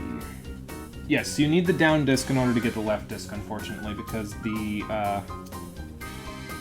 in order to get the left disc, you have to find that one dude's teeth that's sitting above that ravine there. And in order to get them, well, you have to go down the ravine, so they fell into the bottom there. So you have to get those in order to get the left disc. Which makes the item that's in there pretty useless, but whatever. I'll go take a look at it, but you should probably get some rest, sir. You guys have been working on that for like a long time, so... But yeah, let's go take a look at Realgam Tower. The immense tower that was finally completed is Cypher's base. It has a Colosseum on top, and I can imagine it's going to be a bit of a slog to get all the way there, but let's see what we can do, shall we? Remember that guide was super out of order, or maybe it was the Prima Guide one. I have the Prima Guide for the, yeah, there's the tower. Pretty cool place, too. Actually, all things considered. Yeah, I have the Prima Guide for Pokemon XD, so we'll be using that one mostly for its maps, for the Pokemon XD playthrough. But this one's the Nintendo Power one that I have, so... Yeah, up, down, left, right, left, A, B, start. Just reset my game. I'm gonna turn the music up for this place, because I like it quite a bit.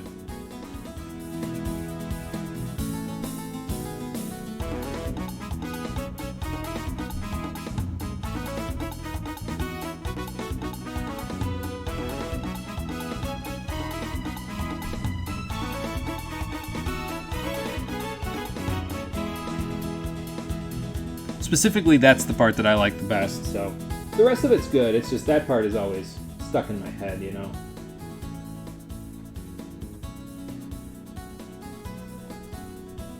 But yeah, I wanted to turn it up now because we're gonna go in here and the music's gonna change almost immediately to the generic Cypher theme, so... Yeah, unfortunately. Oh, have you now? Thanks, I'll take a look inside. So here's a little panorama of the tower. Now you can go right or left if you want at this point, and you'll have to in order to get into the tower proper. But before we do that, I want to go straight ahead because the door's not locked, and I believe, yeah, this leads directly to a save point essentially for us. So, and like I said, there's the generic Cypher theme that's lingering over my head in the background there. So. You cannot tell what the composer's music origins are from this game and the sequel. The man has some definite range, that's for sure, with his musical talents, so... Sudowoodo being a decoration feels weird because it's unusual. Well, it's probably because a certain someone with a certain dancing team is hanging out here. We'll talk about him in a minute. First, let's chat with this old dude. I mean, not really. I just got here, so... I guess so. This place is pretty large. Okay, sure. Yeah, I guess that's a fair question. I'm going to take you to the afterlife! So yeah, you got a Cypher peon that's just hanging out in here. I guess we'll take care of him. Because he's not too hard, and he should get us a decent chunk of experience, which might even push Espeon and Umbreon over the edge before I get to the boss fights in this area. And that's good, because that's what I want. You'd make a Stoutland figure if you knew how. Stoutland is super cool. His name is Boppin. Yeah, Mirror B again. Not that guy again. I guess Dustox is the bigger threat here, isn't it? Because it's got bug-type moves that can definitely hit me for super effective damage. So maybe let's take it out first. And Psybeam might just, but at this point, Psybeam kind of loses its luster in a lot of cases. It doesn't always one-hit KO as it should. So I like double teaming on them just in case. And I mean, I can knock out the Grimer with one Psybeam. That's no trouble whatsoever. So okay, it's a Viper. That's fine. Lots of poison types for me to take advantage of, but I'll figure that out. Oh, you know what we can do, actually, now that I think about it? Well, we can get a paralysis on this Viper, so that's good, too. Boy, that acid armor is not going to help you. Oh, well, that'll help you a little bit. Okay, fair enough. Shed Skin cured his paralysis problem. I don't even care about the paralysis. It doesn't make any difference to me whatsoever. Let's test out Flygon's new move, shall we? Not Solar Beam. I am not testing out Solar Beam. I'm testing out the gun. Load the gun, Flygon. I hope I'm going to get enough experience after this to get Espeon to 47. If I don't, it's not a big deal, but if I don't, I'm going to be like right on the cusp, so I'm going to be a little pissed. It's okay, though. Umbreon's 47, so that's at least good. And I'm not going to learn Screech. It's not all that useful, to be honest. Can I see into Seviper's mouth from here? No, that's just part of its model. Okay, never mind. I was like, wait a minute, is it missing a little bit of a model there? But no, it's not. It's just its skin. Psybeam should have been replaced earlier in the game. Yeah, especially considering how useful it is, you know. You'd think it would have gotten Psychic at like 42 or something. But, oh well. Alright, so one thing that you can do is you probably should use Protect when you're going to use Earthquake, because Dakeem even gave you that strategy, but since Espeon is faster than Flygon, I think, yeah, I'm going to use Reflect so I don't kill myself with my own Earthquake. And then we'll just let Flygon load the gun and shoot this snake with it. That's why I don't have Protect on Espeon, because, well, I won't KO myself with it. I will hurt myself severely with it, but it's fine. I can handle that. Yeah, on the cusp. That's great. I just wanted to use Earthquake, game. It's okay. What Bug-type moves are there in Gen 3? Nothing particularly good. I think Mega Horn is the best Bug-type move in the game, but it's a little inaccurate. Silverwind is in the game, but, well, Silverwind is only base 60 power, and it's only got like 5 power points, so it's basically ancient power, but Bug-type. Gen 3 learn sets suck. It's one reason why you're super okay with Gens 4 and onward adjusting when Pokemon learn moves. Oh yeah, for sure. Like, Gen 3, a lot of the learn sets are pretty bare bones, I think, so. 77 experience off. Oh, man. That's great. Let's switch Flygon over here as well, just to get him a little bit of experience. Again, I just want to make it so that the experience is nice and even around here, because if I can do that, we won't get everybody to level 50 before it's, you know, when it's important to not get them there. It's important to not get your Pokemon to level 50. That's the point I'm getting at here, so. Yeah, no Bug, Buzz, or X-Scissor in Gen 3, unfortunately. But yeah, Bug did. It got buffed big time in Gen 4. A lot of types got buffed pretty good, and a lot of Pokemon did too because of the physical special split, so it came in pretty handy for him, that's for sure. Alright, so the plan for the rest of the stream, basically, my Twitch chat just crashed, so that's fun. I didn't crash on Twitch, did I? Well, Twitch isn't opening on my phone. Oh, there we go. Can't everybody still hear me? Because my chat on my phone definitely just crashed. And my thing is still green over here, so. Okay, you can still hear me. Good, good. Yeah, my mobile app crashed. I just wasn't sure if Twitch also crashed or not. I was just trying to make sure before I go do something else over here. So what I like to do before taking on the boss of this area is I like to come over here, and I like to take on these peons, because they have some shadow Pokemon for us to catch, and so we're gonna see what we can do about them. Who has what here? I think you're the easier one to start with. Oh, it crashed again. That's not good. Is Twitch having severe problems with the mobile right now? I mean, I can just look at the screen, to be fair, to read chat. Hopefully I don't miss any of it, but... I am not named Garland, but I will knock you all down. Let's see it, then. I forget what this guy uses, though, so I might not be using Flygon if he uses something that's not good against... Yeah, that's not good against Flygon. I think I'm going to need to take Flygon out of this one. Umbreon, back in it. Okay, well anyway, we'll figure it out. Actually, I might keep Flygon in for a second just to get rid of Piloswine, because I can probably do that with Psybeam Dragon Breath combo. And yeah, this guy has a Shadow Delibird, because that's something you definitely want to catch ever. Great. This is base 90, so this should be a little more powerful. Basically, I just don't want to hit the Delibird with anything just yet. We will, but not yet. Yeah, that should be enough to take care of you.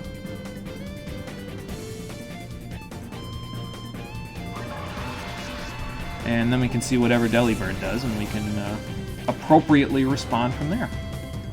But yeah, I like catching these two Shadow Pokemon first before going and fighting the boss of this area, because there's a lot of bosses in this area, that's the point. And you need to fight these guys to fight all of them anyway, so... Espeon, you are getting a lot of EVs from I don't know where, but I like it. And there we go, we finally got an upgrade to Psybeam, Psychic. It has less power points, but that's okay, we have Ethers and Elixirs, so we'll be fine. And I also have power point ups, which means I'm probably going to use those on Psychic like right after this battle, because that'll get it to 16 power points. And that's a lot! So, yeah, we'll be good with that.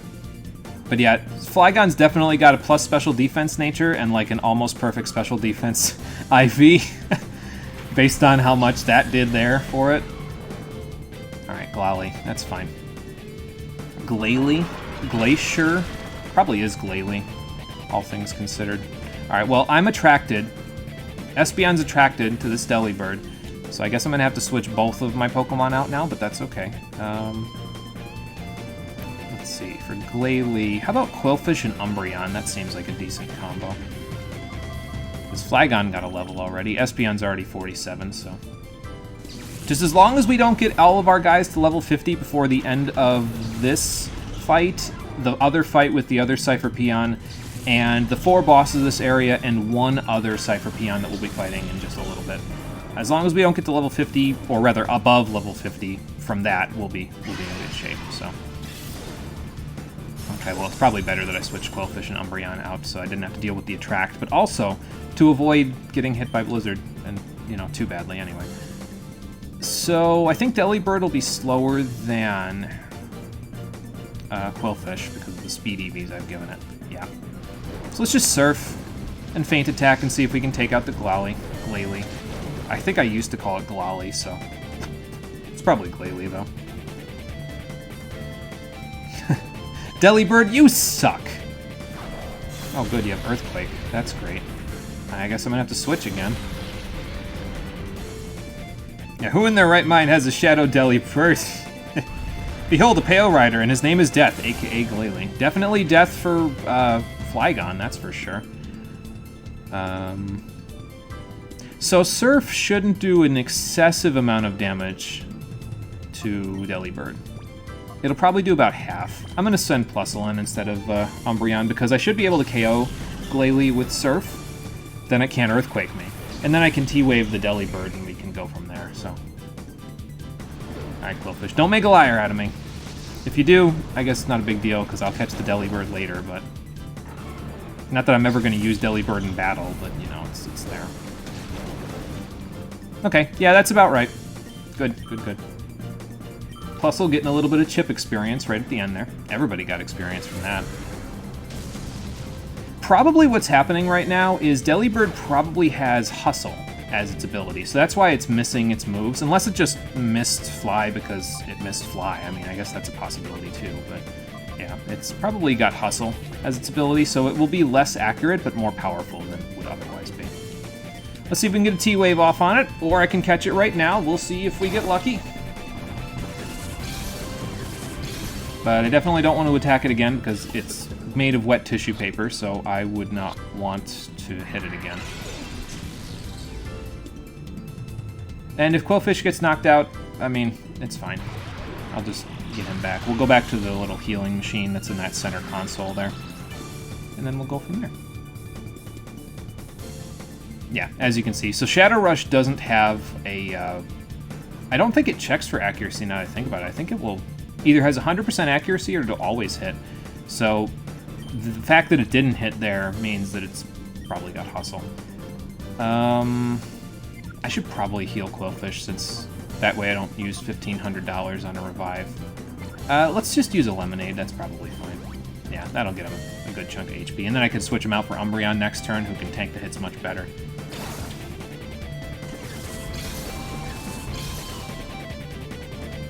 Wonder if Twitch app crashed for multiple people there. Like, besides just me. Because, it definitely did it twice, but it didn't kick me off of, like, my broadcast, so... I don't know, it's weird. It's something. Well, we got a good chunk of money out of those guys there. That's the good thing about Cypher Peons, is they usually have a decent chunk of money in their pockets, so... Alright, next trainer. What's the best thing to do for this next trainer? I think I can abuse Solar Beam in this next battle, if I remember correctly, so I might do that.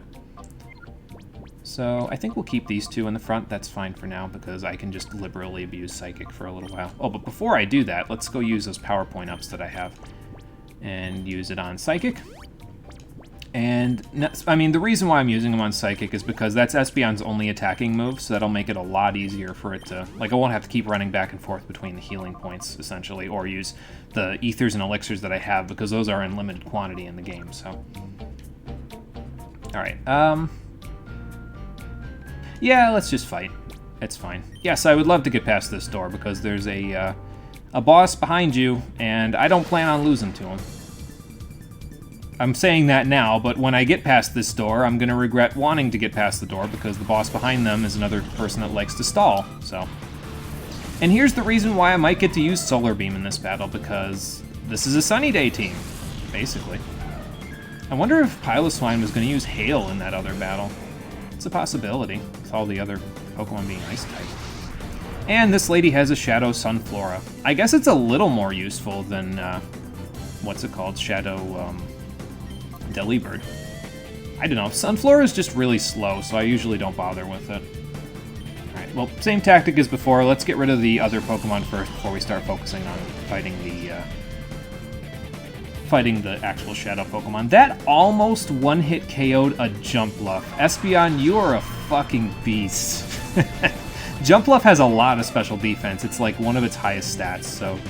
Almost one-hit KOing that with a Psychic with a Twisted Spoon is pretty... With no boosts either. It's pretty good. I'll take it. That will die a single Psychic twice over, so... Alright, Sunflora's got Growth. That's a little bit annoying, I guess, but... We should be able to handle that. I might even switch Umbreon in and maybe taunt it.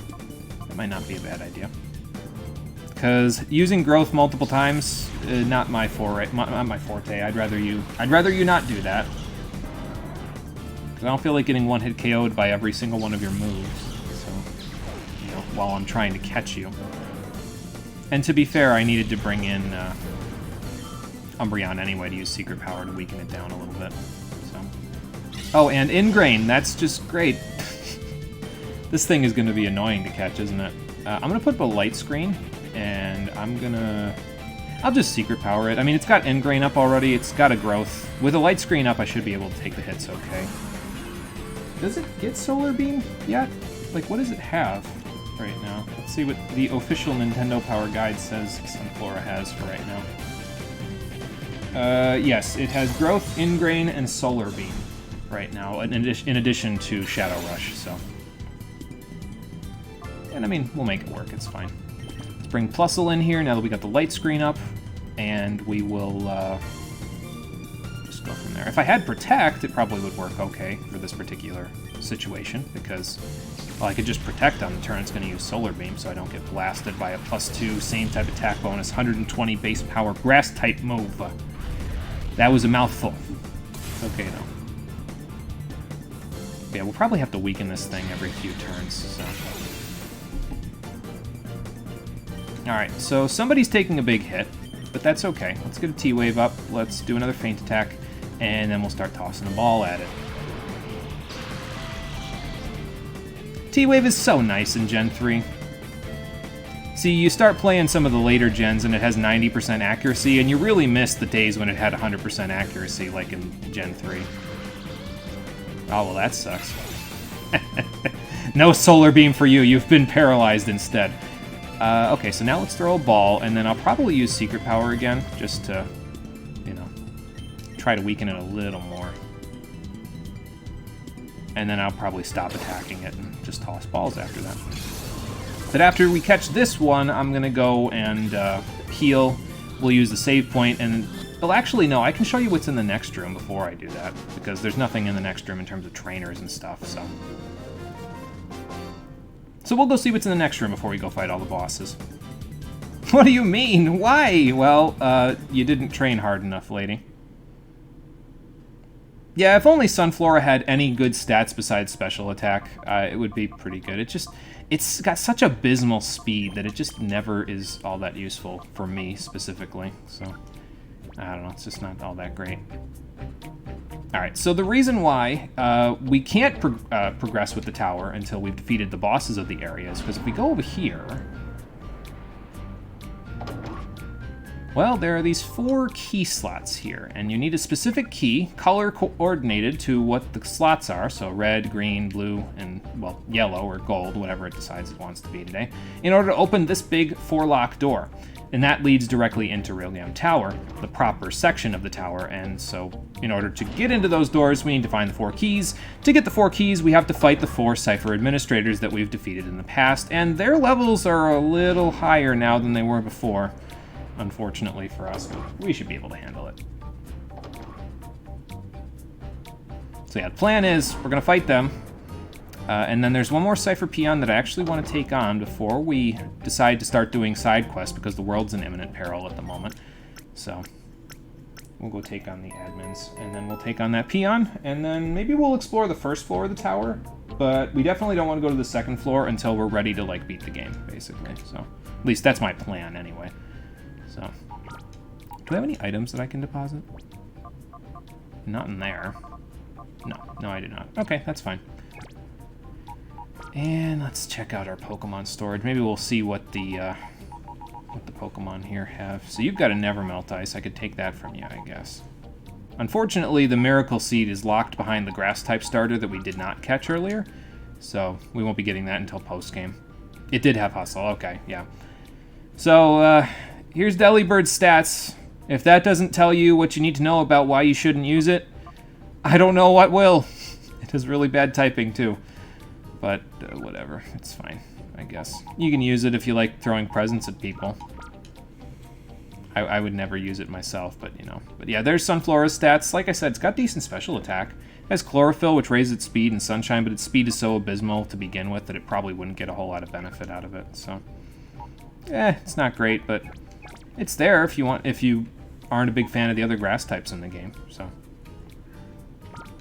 Alright, so let me save real quick. And then I think what I'm going to do is I'm going to go out to the entrance to Railgam Tower so you can listen to music that is not just the generic Cypher Peon theme here. And I'm going to go use the restroom and fill up on water, and then we'll take on the 4 admins to get the keys to the tower. So let me go up here. We'll stand right out here and take in some of that desert sunshine, and I will be right back. Yes, it was one of the many Pokemon that was a victim of Stealth Rock, so it was bad in Gen 3, and Gen 4 definitely didn't help it, so... Alright, I'll be right back.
Hey Nitro, welcome back. Yes, piss break or dance break, depending on which way you feel like doing it, because the music here is pretty good.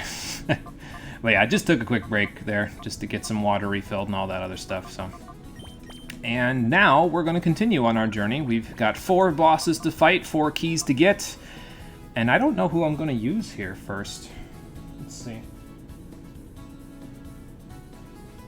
I should probably use Espeon and Umbreon for now, because the first administrator we're going to be going and fighting, they worked pretty well against him the first time. So,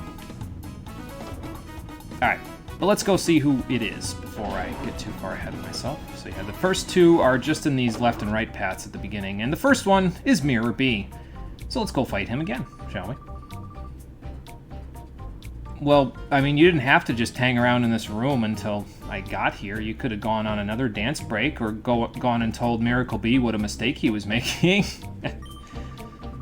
Oh boy. Okay, well, I'm sure you got a little stronger. Let's see how much so. Unfortunately, he doesn't bring his salsa dance music with him this time. He's just got the generic Cypher Administrator theme. Not that there's anything terribly wrong with the Cypher Administrator theme, it's just... Is it really Mirror B if he doesn't have cool music playing in the background, or is it just some poser, you know? I don't know. Alright, now I don't know if Umbreon is faster than Ludicolo, but I think I'm just going to one-hit KO the Loudred with Psychic.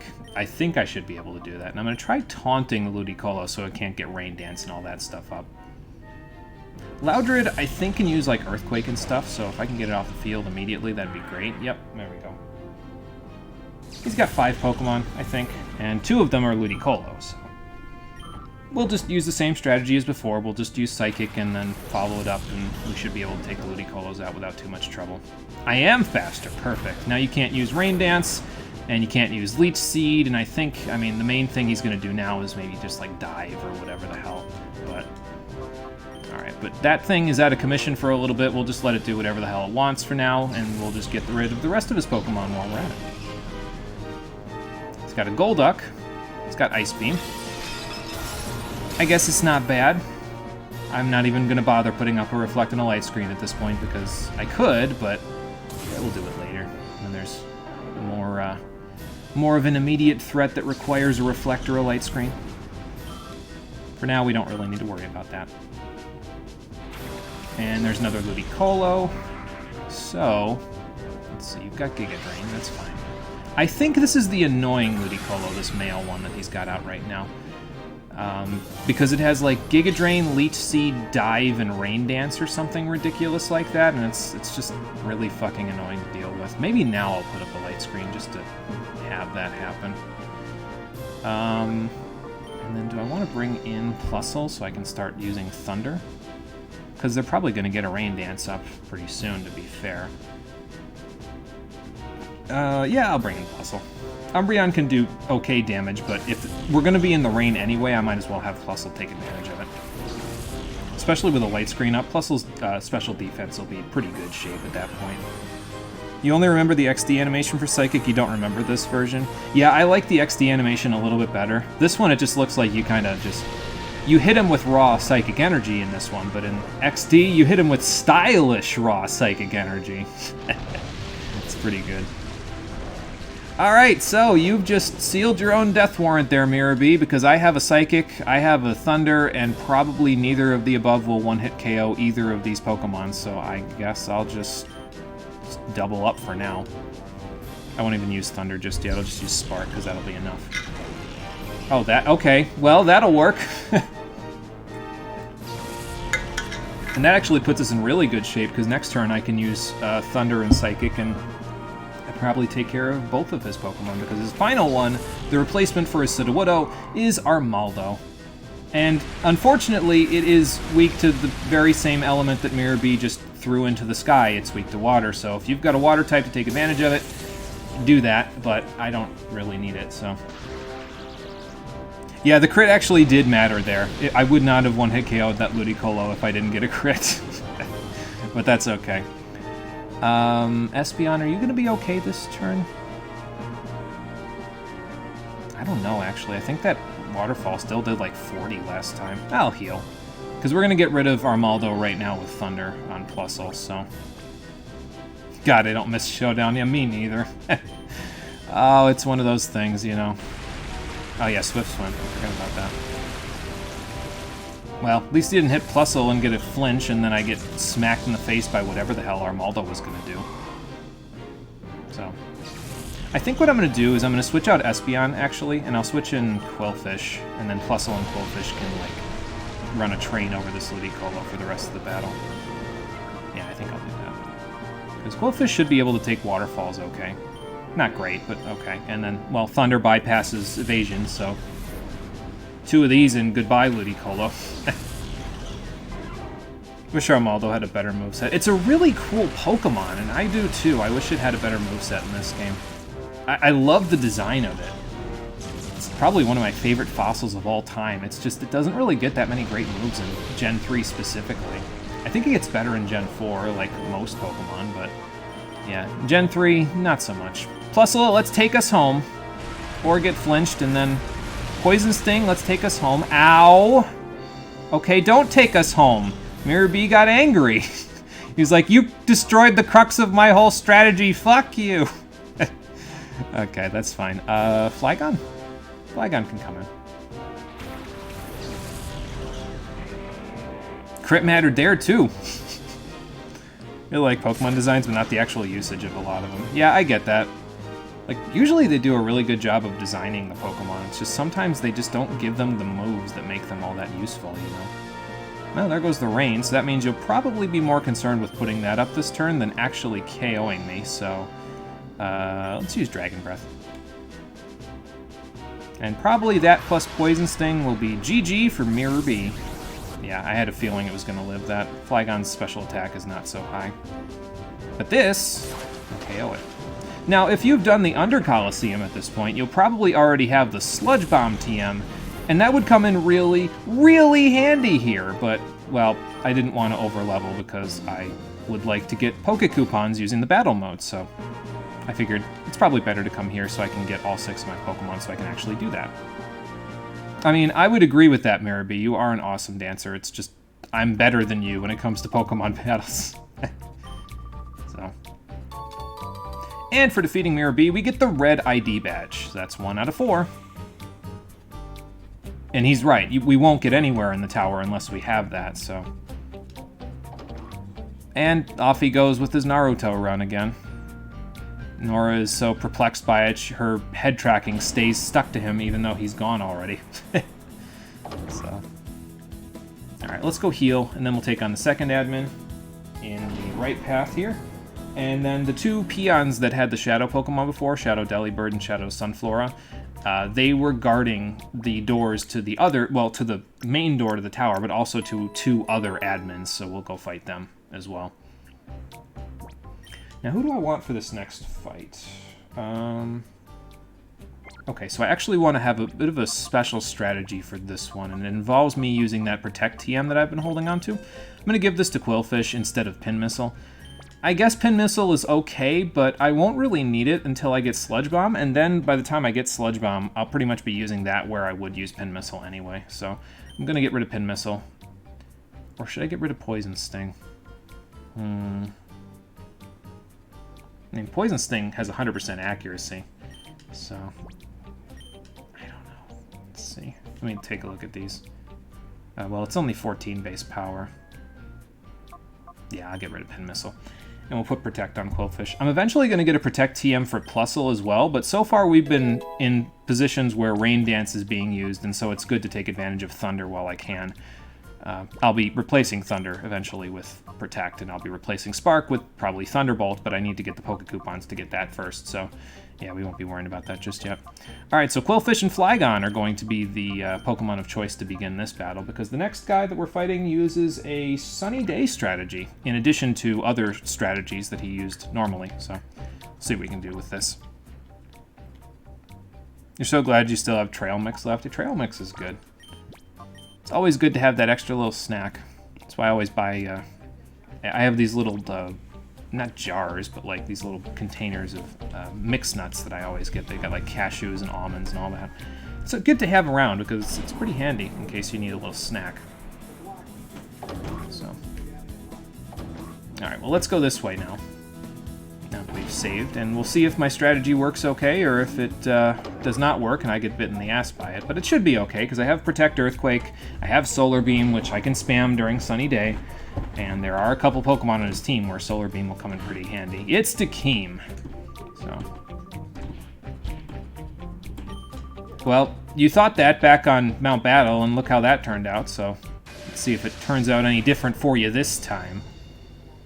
So yes, we gotta fight Dakeem again. And that's what we're gonna do.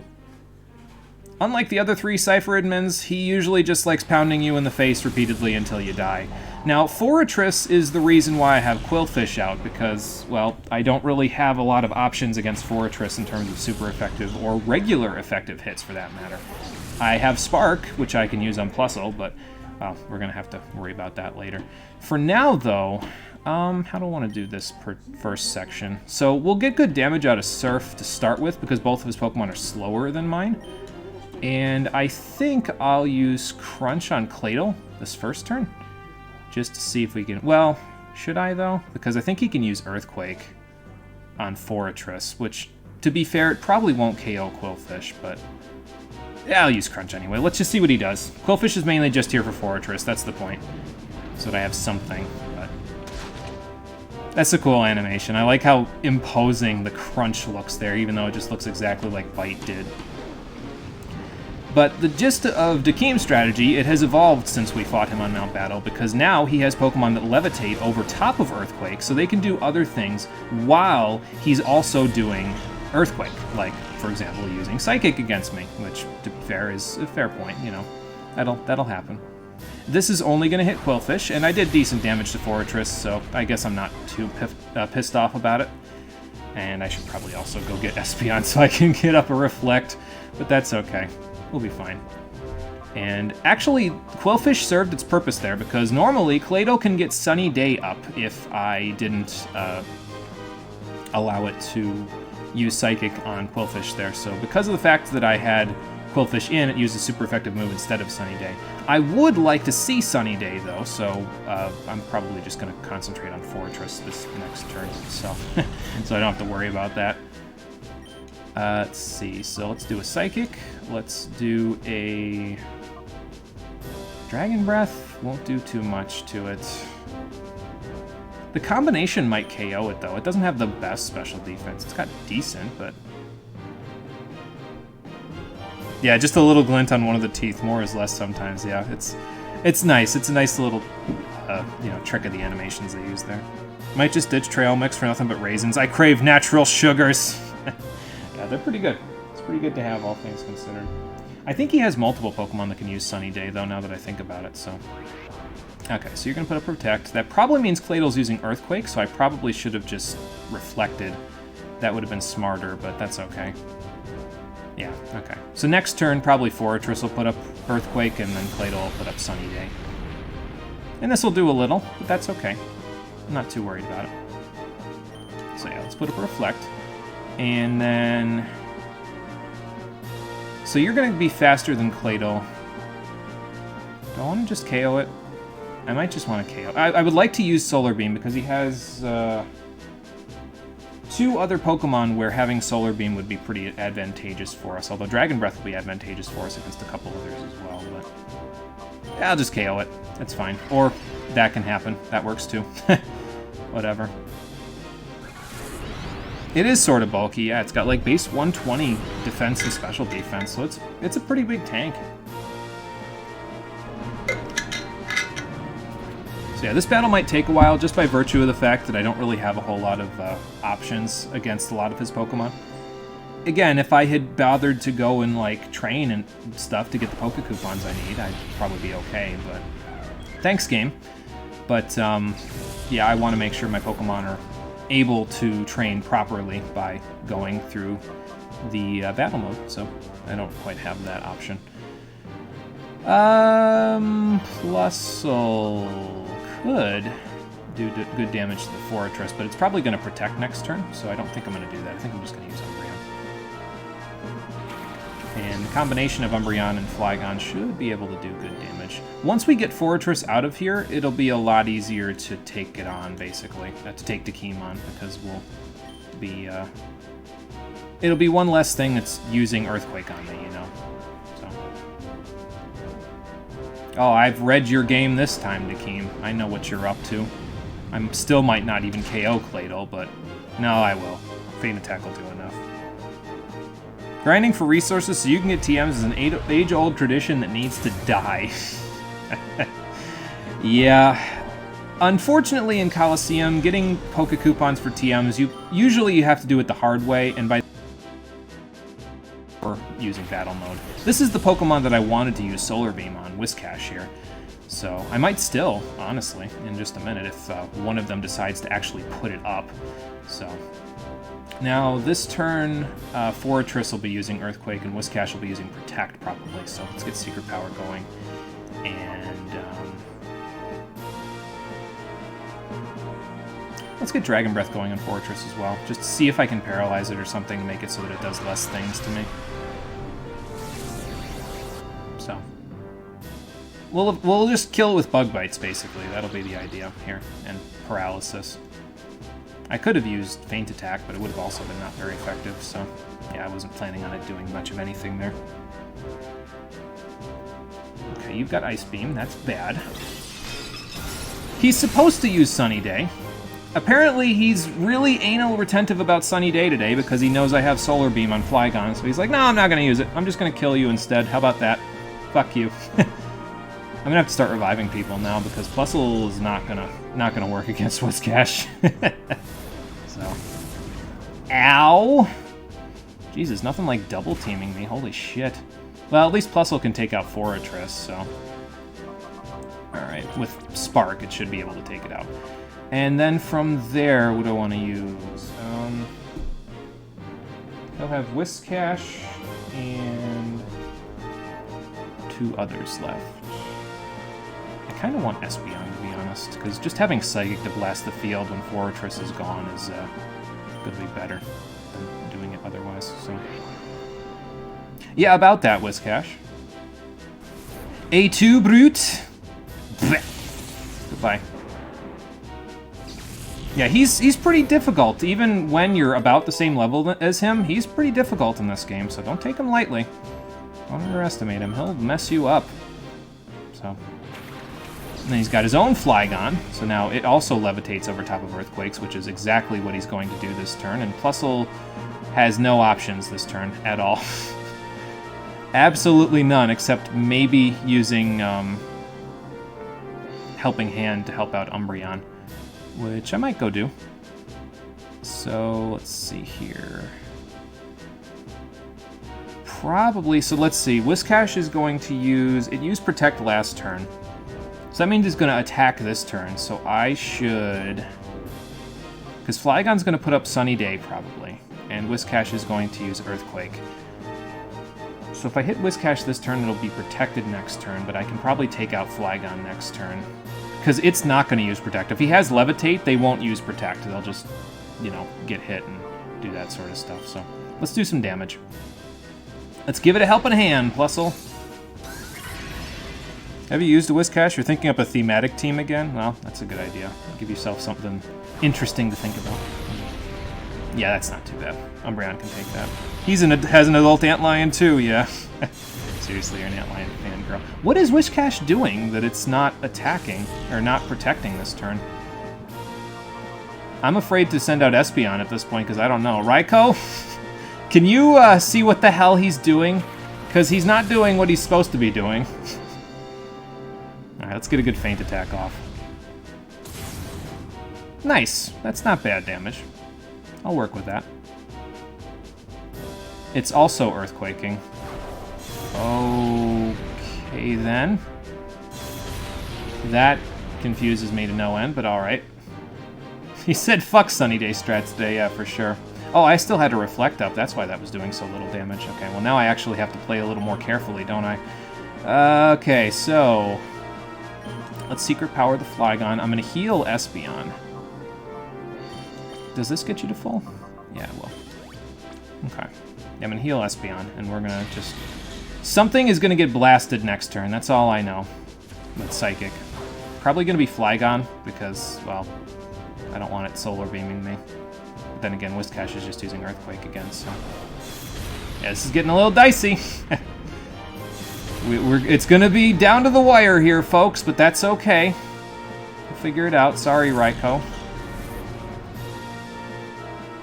And then we'll take care of Whiscash next turn. Although I'm not really all that concerned with Solar Beam, to be honest. It's not Stab. Both of my Pokemon have good special defense. I feel like if I don't KO the Flygon, though, Whiscash is just going to protect this turn, you know? So what I think I'm going to do is I'm going to KO the Flygon because I know it can't use Protect this turn. And then, okay, well, he didn't. He just used Earthquake, but that's fine. Now, the problem is going to come in about a second here when he sends in his final Pokemon. This is his final, right? Yeah. Because Espeon cannot blast this next thing with Psychic to KO it. So, it's going to get a little... Gonna get a little crazy in a second because he has a Houndoom. Oh boy. And I believe it also knows Sunny Day, so that'll be fun to deal with. Okay, we got a Paralysis off. That's good. Okay, he might actually KO his own Houndoom. That'll be funny and also fantastic, and I would not be sad about that at all. Yep, goodbye. Dakeem, you stupid asshole! Why would you ever do that? Oh, boy. You know what? I'll take it. That was not how I planned on having this battle work, but a victory is a victory. Oh, man. The AI in this game is something else, man. Sometimes it's really, really interesting, and sometimes it just fucking does stupid shit like that. Oh, man. Yeah, no Sunny Day for him, so I guess Solar Beam came in not handy. And I'll never use it again now, so we'll just switch it for Giga Drain. I really only want Giga Drain on Flygon because I don't have a Grass type in the team.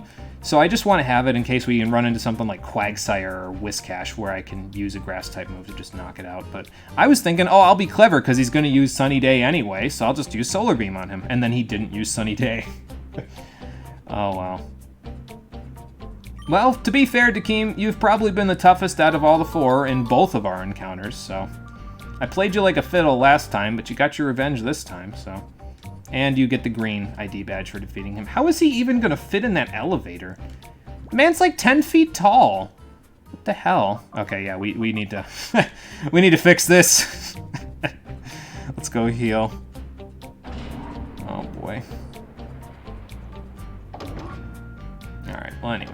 2 more admins to go, and unfortunately, both of them love using status effects on you. If you were hoping for more battles like the Dakeem battle there, you're most likely going to be pulling your hair out in frustration instead, because there will be a lot of switching going on in these battles, because I don't feel like dealing with Attract and Confuse Ray and Stun Spore at the same time. I think there's flinching involved, too. So that's fun. Let's see, what would be best for this next fight to start with? Probably just Espeon and Umbreon again. I wish I wasn't saying that, because I really need to not have them both get to, like, level 50, but I guess it'll be okay. And I'll tell you what, if you did get any Poke Coupons before this, it would be a really good idea to have gotten the Flamethrower TM at this point, because Flamethrower at this point is really useful, and if you don't have a Fire type at this point, you probably don't have it, so... That would be my first purchase. We can get around everything else with other attacks, but Flamethrower, yeah, we don't have Typhlosion, we don't have Entei, we don't have Magcargo. I think those are the only fire types that you can get at this point. So definitely, definitely you get that Flamethrower TM if you don't have it already.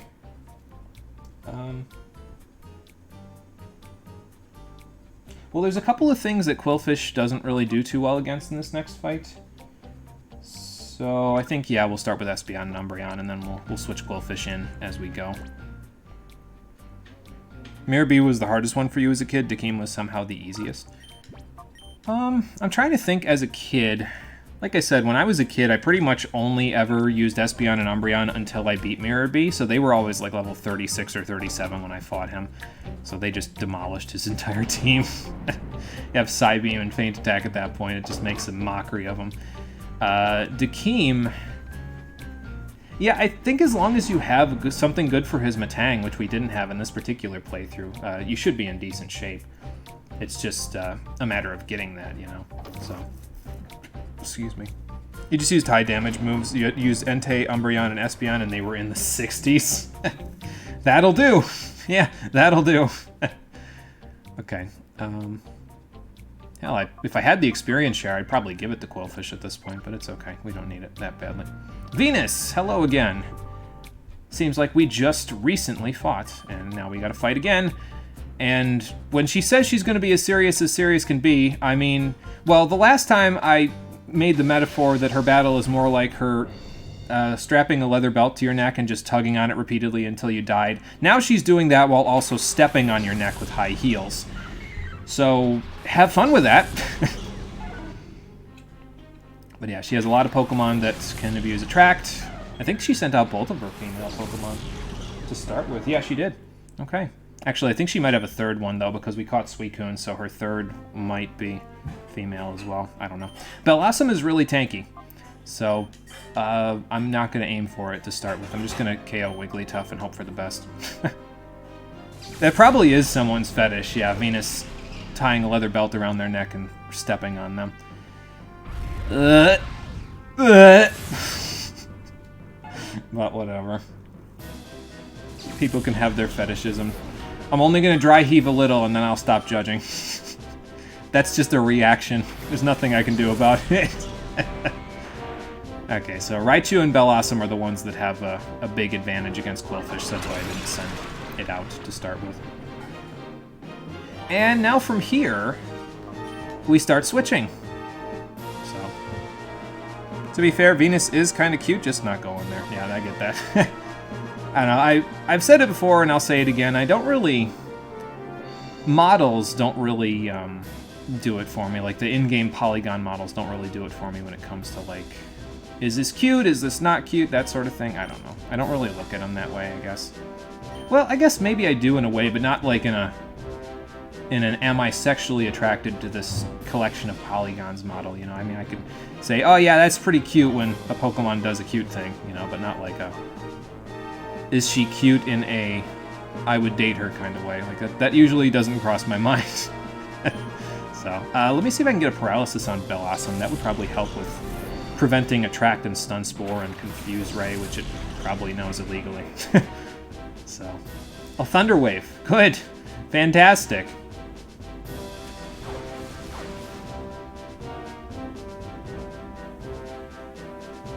Okay, so it knows Sludge Bomb. That's fine. That's probably on Flygon. Yeah, because again, the AI really likes gunning for Espeon.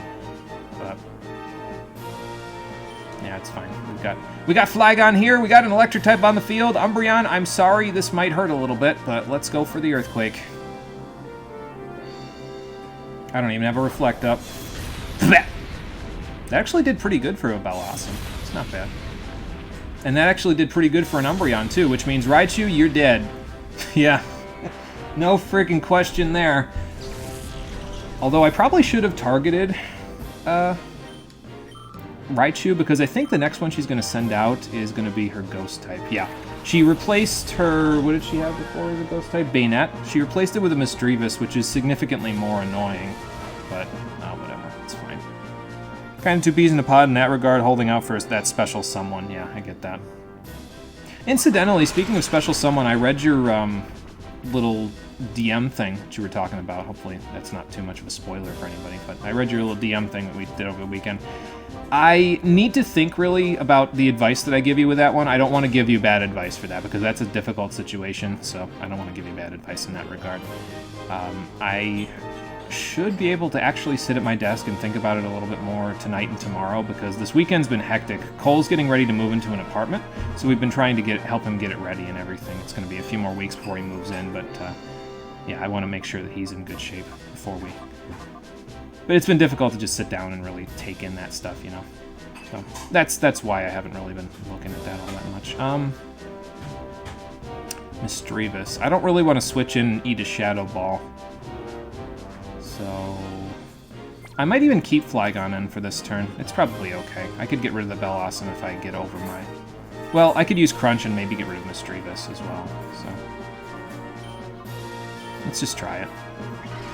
Okay, that's fine. I don't even care about that, because we can get rid of Bellossom later, so... All advice is bad. That's how bad the situation is. Yeah, I get that. It is. It's a really tough situation, so I have to think really hard before I tell you what I would do in that situation. So... Alright, but the more statuses that they use on Flygon, the better off we'll be, because then I won't have to worry about switching it out, because then it'll get rid of all of those secondary statuses. And there goes Misdreavus. That's good. So probably next turn... Will I eat a Sludge Bomb with Flygon? If I switch it out? I might. But yeah, her final that she replaced Suicune with is Milotic, and it is also very bulky, so... I'm going to need Plusle and Quillfish to take care of this one, probably. But I'd like to get rid of Bellossom if I can first, so... How about this? Let's switch in Plusle. Is Milotic female? Yes, it is. Okay, so let's taunt the Bellossom so it can't use Attract as much. And then we'll start focusing on getting rid of Milotic. And then we'll just get rid of Bellossom however we can once I can get Espeon in here. Blizzard, yeah, probably for the best that I got Flygon out of here. Unfortunately, she can't take advantage of Gen 1's Blizzard accuracy buff, but yeah, that's not really a thing that you need to worry about. We'll worry about that when we're actually playing Gen 1, so... Gonna use Stun Spore too, huh? Fantastic. So, Spark will probably do nothing at all to Milotic, but I'll see what I can do about that. And then, I might as well just focus on it, because it's, that way we can KO it in relatively short-ish order. Because, yeah, that didn't even do half. I know Spark isn't the most powerful electric move, but holy shit. Alright, this is on Plusle. Yep. Again, they always go for the most powerful offensive threat on the field, so if you're going to get statused, it's always going to be against the thing that can hit the hardest. It actually reminds me, though, Umbreon is actually a pretty decent Pokemon, but not for the reasons why it should be a decent Pokemon in this generation. Or in this game in particular, rather. The reason why it's a good Pokemon is because it's a safe switch for any Pokemon that you want to get on the field, because the AI never targets Umbreon unless it has a fighting-type move, basically. So, if you want to switch something in for Umbreon, you basically just use its turn and switch it in, and the AI will, instead of targeting Umbreon, it'll target whatever is in the other side of the field there. So, like, the AI will exclusively target Plusle this turn, except if it uses Blizzard again, which it might. But Sludge Bomb will exclusively target Plusle because it's the highest offensive threat on the field. So if I want to get Espeon in, I just need to swap it for Umbreon, and then it can do some pretty good work for us. Yeah, Cole's happy about the whole thing. Well, he will be happy once he gets into the apartment. Until he gets into the apartment, he's running around like a chicken with his head chopped off trying to get everything done while also working. But, I mean, that's pretty much the normal for most people who get an apartment, you know. It's just one of those things. You gotta manage a whole bunch in order to get in there. So, all right. So Quillfish will help us out a little bit with this because it has Sludge Bomb doesn't really do a whole lot to it. I'll probably get Giga Drained and it'll probably do good damage to it. But between the two of these, I should be able to KO this Bellossom without too many problems, and this will KO Milotic no problem at all. So. That sounds like what happens. You were more or less just trying to stay calm. Yeah, and that's pretty much all you can do, is just, you know, try to keep it all under wraps as best you can when this is happening. Oh, I'm confused. I forgot about that. Well, that's less than ideal, but I'll take care of that. So, this is going to be on Espeon, because it's the biggest threat. Oh, no, it's on Quillfish, because it's poison typing? I would guess that's why, because of its poison typing. I don't know, though. Sludge Bomb doesn't do a whole lot to Flygon, so let's switch it in and let Espeon just blast this Bellossom. So yeah, Venus's strategy is mostly indirect, and most of the statuses that she uses on you, you can just get rid of by switching repeatedly. So if you don't mind doing that, it isn't really that threatening of a battle. She really doesn't do a whole lot, to be honest. A lot of her stuff is just indirect stuff, where she'll paralyze you and confuse you and attract you and just try to make you lose your turn. But if you don't mind switching around, it's really not a huge deal. And I should probably teach Flygon Giga Drain in a minute, because I might actually... Do I need it for the next battle? it can come in handy in the next battle. There is one Pokemon that's 4 times weak to it, so I might teach it to it just to have it. We don't really need that many power points on it either, because I don't anticipate using it very often. So. Well, that's what happens when you play Stall, Venus. Eventually you just snap and realize that it's boring, and you don't want to do it anymore. Am I the only one that feels that way about Stall? I used to play Stall a little bit, and then, well, I realized it was boring, and I said, fuck it, I don't want to do this anymore. And I stopped. And I haven't started playing Stall since. Okay, but we have 3 of the badges, so now we just need to get the last one from Ein, and then we'll be good. Kind of wish that Blossom was more threatening. I mean, it's not bad, it's just, its highest stat is its special defense, so it's usually more used as a tank than it is for an offensive threat. I think, I'd have to look back at my list, but I think I might be using a Blossom when we eventually play Crystal in my team, but I'm not 100% sure about that, so. Alright, next boss. So, it's Ein, obviously, because, I mean, he's the only admin left. Who can I use for this one? Probably Quillfish Flygon again would be a good combo, I think. Because Quillfish could use a little extra experience, and Flygon can blast the field with Earthquake, which will, in some cases, come in handy against... Well, actually no, it won't. Probably Plusle and Quillfish will be a better bet here, because he'll still use Rain Dance, if I recall correctly. But the crux of his strategy is less Rain Dance and more Toxic Protect stalling. Which is just fucking great. Nah, I love Stall. People go insane. It's fun. One of my friends got a guy to rage quit on Showdown. I mean, I bet. You want to get anybody to rage quit on Showdown, just play Stall. People do not have the patience for Stall. I mean, I guess I have the patience for Stall. I usually don't get too miffed about it, but it's just... When I play it, it just puts me to sleep sometimes, you know? Maybe I just need to play it in a more awake state of mind, or maybe I just need more coffee. I don't drink coffee, so maybe that's part of it. I don't know. Both were down to their last Pokemon, a Furcoat Furfrou versus the usual Stall Skarmory. Over 100 turns later, he got so pissed that he was fighting against Stall. And I'll bet you he called it a day there, didn't he? Yeah, the over 100 turns thing I've had happen.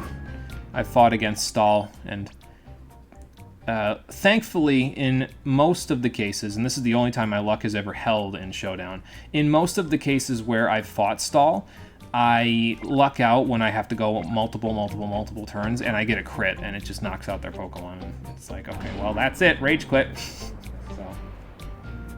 All these domes are numbered, by the way. I'm not really sure why they're numbered, but they're numbered for some reason. Maybe because they put them in that order. I don't know.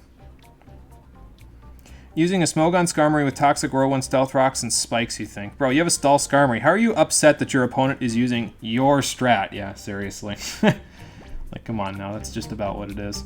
Okay, I'm going to turn chat off on the screen for just a second, because I want Ein to be the thumbnail for this one. So I'll get a quick capture here. I think you're reading into this situation a little too much, Ein. Yeah, well, if it was a picnic, I'd be in Phaenax City. I'd be in the Oasis. I won't be taking a picnic in Realgam Tower. What are you, out of your mind? But yeah, there we go. Now we got a clean thumbnail for Ein.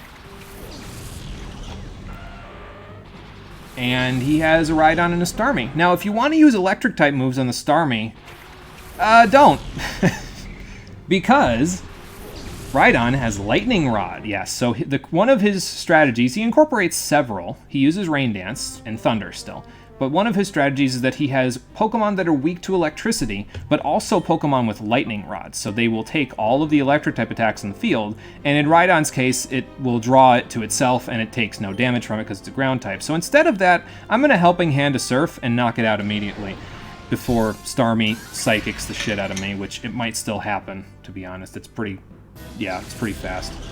See if it knocks me out.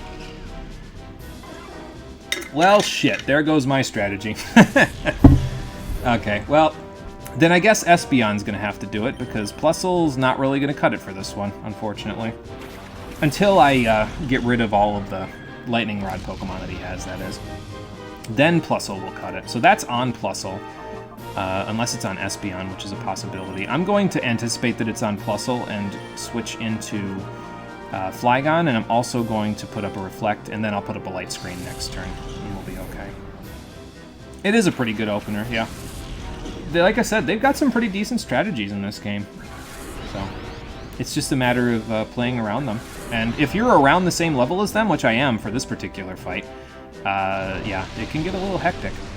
So it does make me wonder, though, if Rhydon is digging, can it still be Lightning Rodded? Like, does the Lightning Rod extend underground? I would imagine it does, but I don't know. I've never tried it, so to be honest with you. I'm not even going to put up Light Screen just yet. I'm just going to KO the Rhydon with Psychic. It should be able to knock it out. It doesn't have that high of special defense. It has a lot of... Okay, apparently its HP was just enough to just prevent that from being damaging enough. Fine. Fair enough. This is going to hurt like hell, yeah. Well, we'll be reviving a whole bunch in this battle. Again. That's okay. And that won't do quite enough. Okay, so now he's going to start his strategy, which is Toxic, and then he's going to start Protect stalling with his Rhydon, if I recall correctly, or just digging. I mean, that could be a strategy that he's using as well. So, thankfully I synchronized poisoned him, so this Toxic poison might actually take him out this turn. If it doesn't, it'll take him out next turn, unless he full restores or Hyper Potions or whatever the hell. But, nope, that took it out. Good.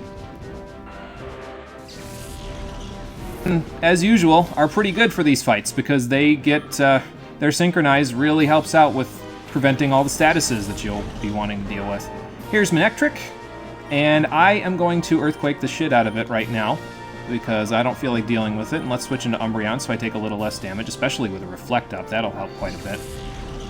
And then I just have to hope that I don't get blown up by a Hydro Pump and we'll be okay. That, I was going to say, yeah, that's going to be on Espeon, and that's also going to be on Espeon because, well, it's electricity, so of course it's not going to be on Flygon. So, Umbreon, I'm sorry about this, but we got to get rid of a big threat, and also Manectric. So, imagine if Team Preview was never a thing in competitive. Oh, that'd be a hell of a thing. I think there are some options in Showdown, though, that prevent you from looking at Team Preview, so... Now, I think the Soft Sand is the reason why I KO'd Starmie there, because I wasn't anticipating it happening, but, well, it did, so I'll take it. And Flygon's doing pretty good. All of its stats are pretty high, so I'm happy with it. Okay, Crobat. So now that all of his Lightning Rod Pokemon have been removed from the field, all of his Pokemon from here on out will be weak to electricity, so that means I can bring in Plusle and just zap everything with Thunder, so that's what I'm going to do. I'm probably going to bring it in on Umbreon's turn, though, because they are all going to target Flygon instead of Umbreon. I'm going to try to Dragon Breath Crobat, see if I can paralyze it, because that'll help with Plusle, and then let's get Plusle in here to zap that Pelipper.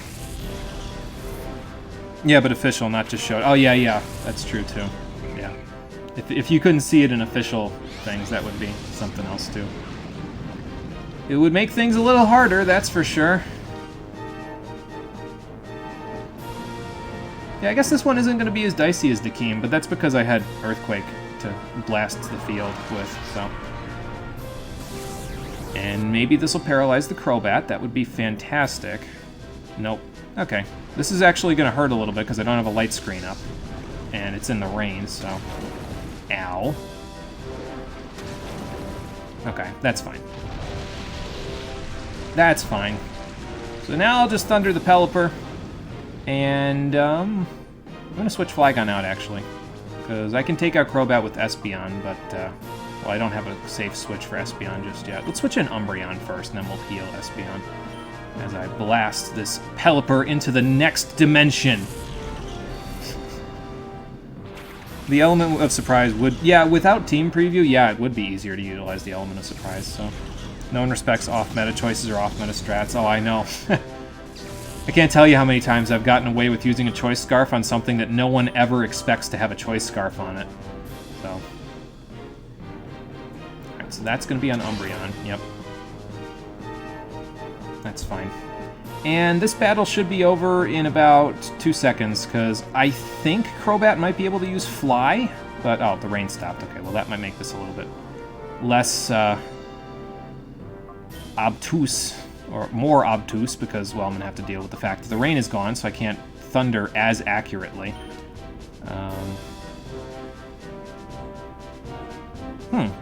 Well, now what do I do? I guess I could heal Espeon and bring it in the next turn. I'll use a Hyper Potion, actually, because it's a little low. Yeah, I could use it. What I'm thinking is going to happen is Crobat is going to use Fly here. So I could use Thunder to hit it, if I can hit it with it, but knowing my luck, I probably wouldn't hit it, so I'm just going to T-Wave it. Okay, he's protecting, that's fine. So I'm just going to try to get Paralysis off on it, and that should make this a little bit easier. I'm also going to try to taunt it. It won't be a fast taunt, because I don't have the Quick Claw on anymore. Oh wow, Plusle's faster than a Crobat? Holy shit. We're at the same level, too. It must not have a hasty nature. Damn, Plusle, you scary! But what this will do, basically, is now that I've used Taunt on it, it won't be able to protect next turn, so I'll be able to just smack it around a little bit, and then we'll be in good shape. And it's paralyzed, so, you know, it might fly, and that would be about it. Yeah, the mice of Gen 3 are fast, they have, especially when they have a plus speed nature like Plusle does. Like, it's pretty damn good. Alright, let's just Spark it for now, because that should be good enough. Like, you don't understand. Yeah, I know, I think Plusle has, like, almost base 100 speed or something like that, so it's pretty good. I just wasn't expecting it to be faster than a Crobat when it's 2 levels lower than it, you know? Like, that's some speed, man. Okay, so he probably doesn't have Fly. I figured he would on a Crobat, but apparently not. That's fine.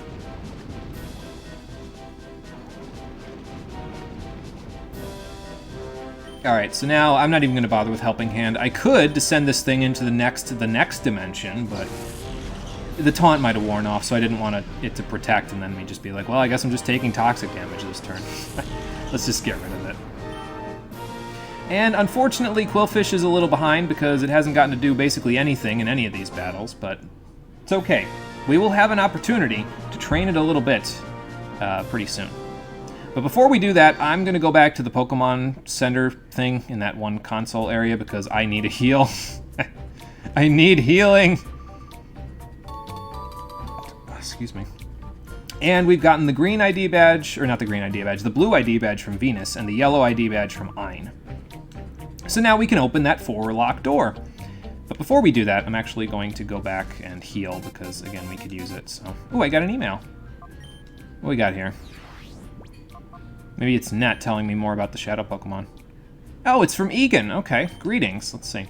Dear Sniper, this is Egan of Agate Village. I just wanted to let you know this is my first electronic mail. Oh, this old dude. I am not familiar with high-tech things, so I've only learned how to type in words. Incidentally, if you are ever in... Okay, well, his message cuts off. That's unfortunate. We should probably go see what he wants.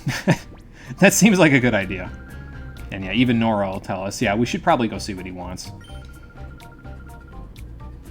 Well, yeah, we're going to go back to Agate Village. You can just continue if you want to, but you're going to need a lot of Ultra Balls if you continue. Whereas Egan will basically give you a freebie if you go and talk to him. And it won't be a freebie like, oh, you know, you'll be able to, you know, get more Ultra Balls from him, but it'll be a freebie for something else. Just, you'll see in a second, trust me. Do I want to heal right now? I guess I could full heal Espeon and maybe Lemonade it, or Lemonade Umbreon. I don't know if you actually get into a fight when you walk through here. I think it's only when you put the keys in, but since I'm not 100% sure about that, let me do this just in case, and we'll go from there. Okay, you don't get into a fight, good. Yes, he improved in 20 minutes. Apparently so. Yeah, out of battle damage, man, I almost missed that. Almost. Yeah, doesn't poison, like, not happen outside of battle or something now? Or is it still, like, where it just gets you down to 1 HP and then the poison wears off or something? I don't remember how they did it in Sword and Shield. I feel like the 1 HP thing was a black and white thing, though. But anyway. Oh, not since Gen 5? Okay, got it. Yeah, I wasn't 100% sure about that. Okay, so Plusle and Quillfish, you're still the lowest level out of anybody in the party, so let's bring you in for this next one, because I want to save before we do this next fight. Because in case you don't recall, I mentioned before that my 6th and final team member, actually I should probably put Raikou away in the PC now, my 6th and final team member is going to be here in Realgam Tower before we get to the tower proper. So, what's it going to be? Well, it's going to be from this next fight, so let's go get it then, shall we? Put you guys over here, and we'll get our 6th team member right there once we're done. Alright. I won't even bother resaving, it's fine. We'll just go here. Excuse me, Nora. And then after we're done getting our 6th and final team member, we'll go visit Egan.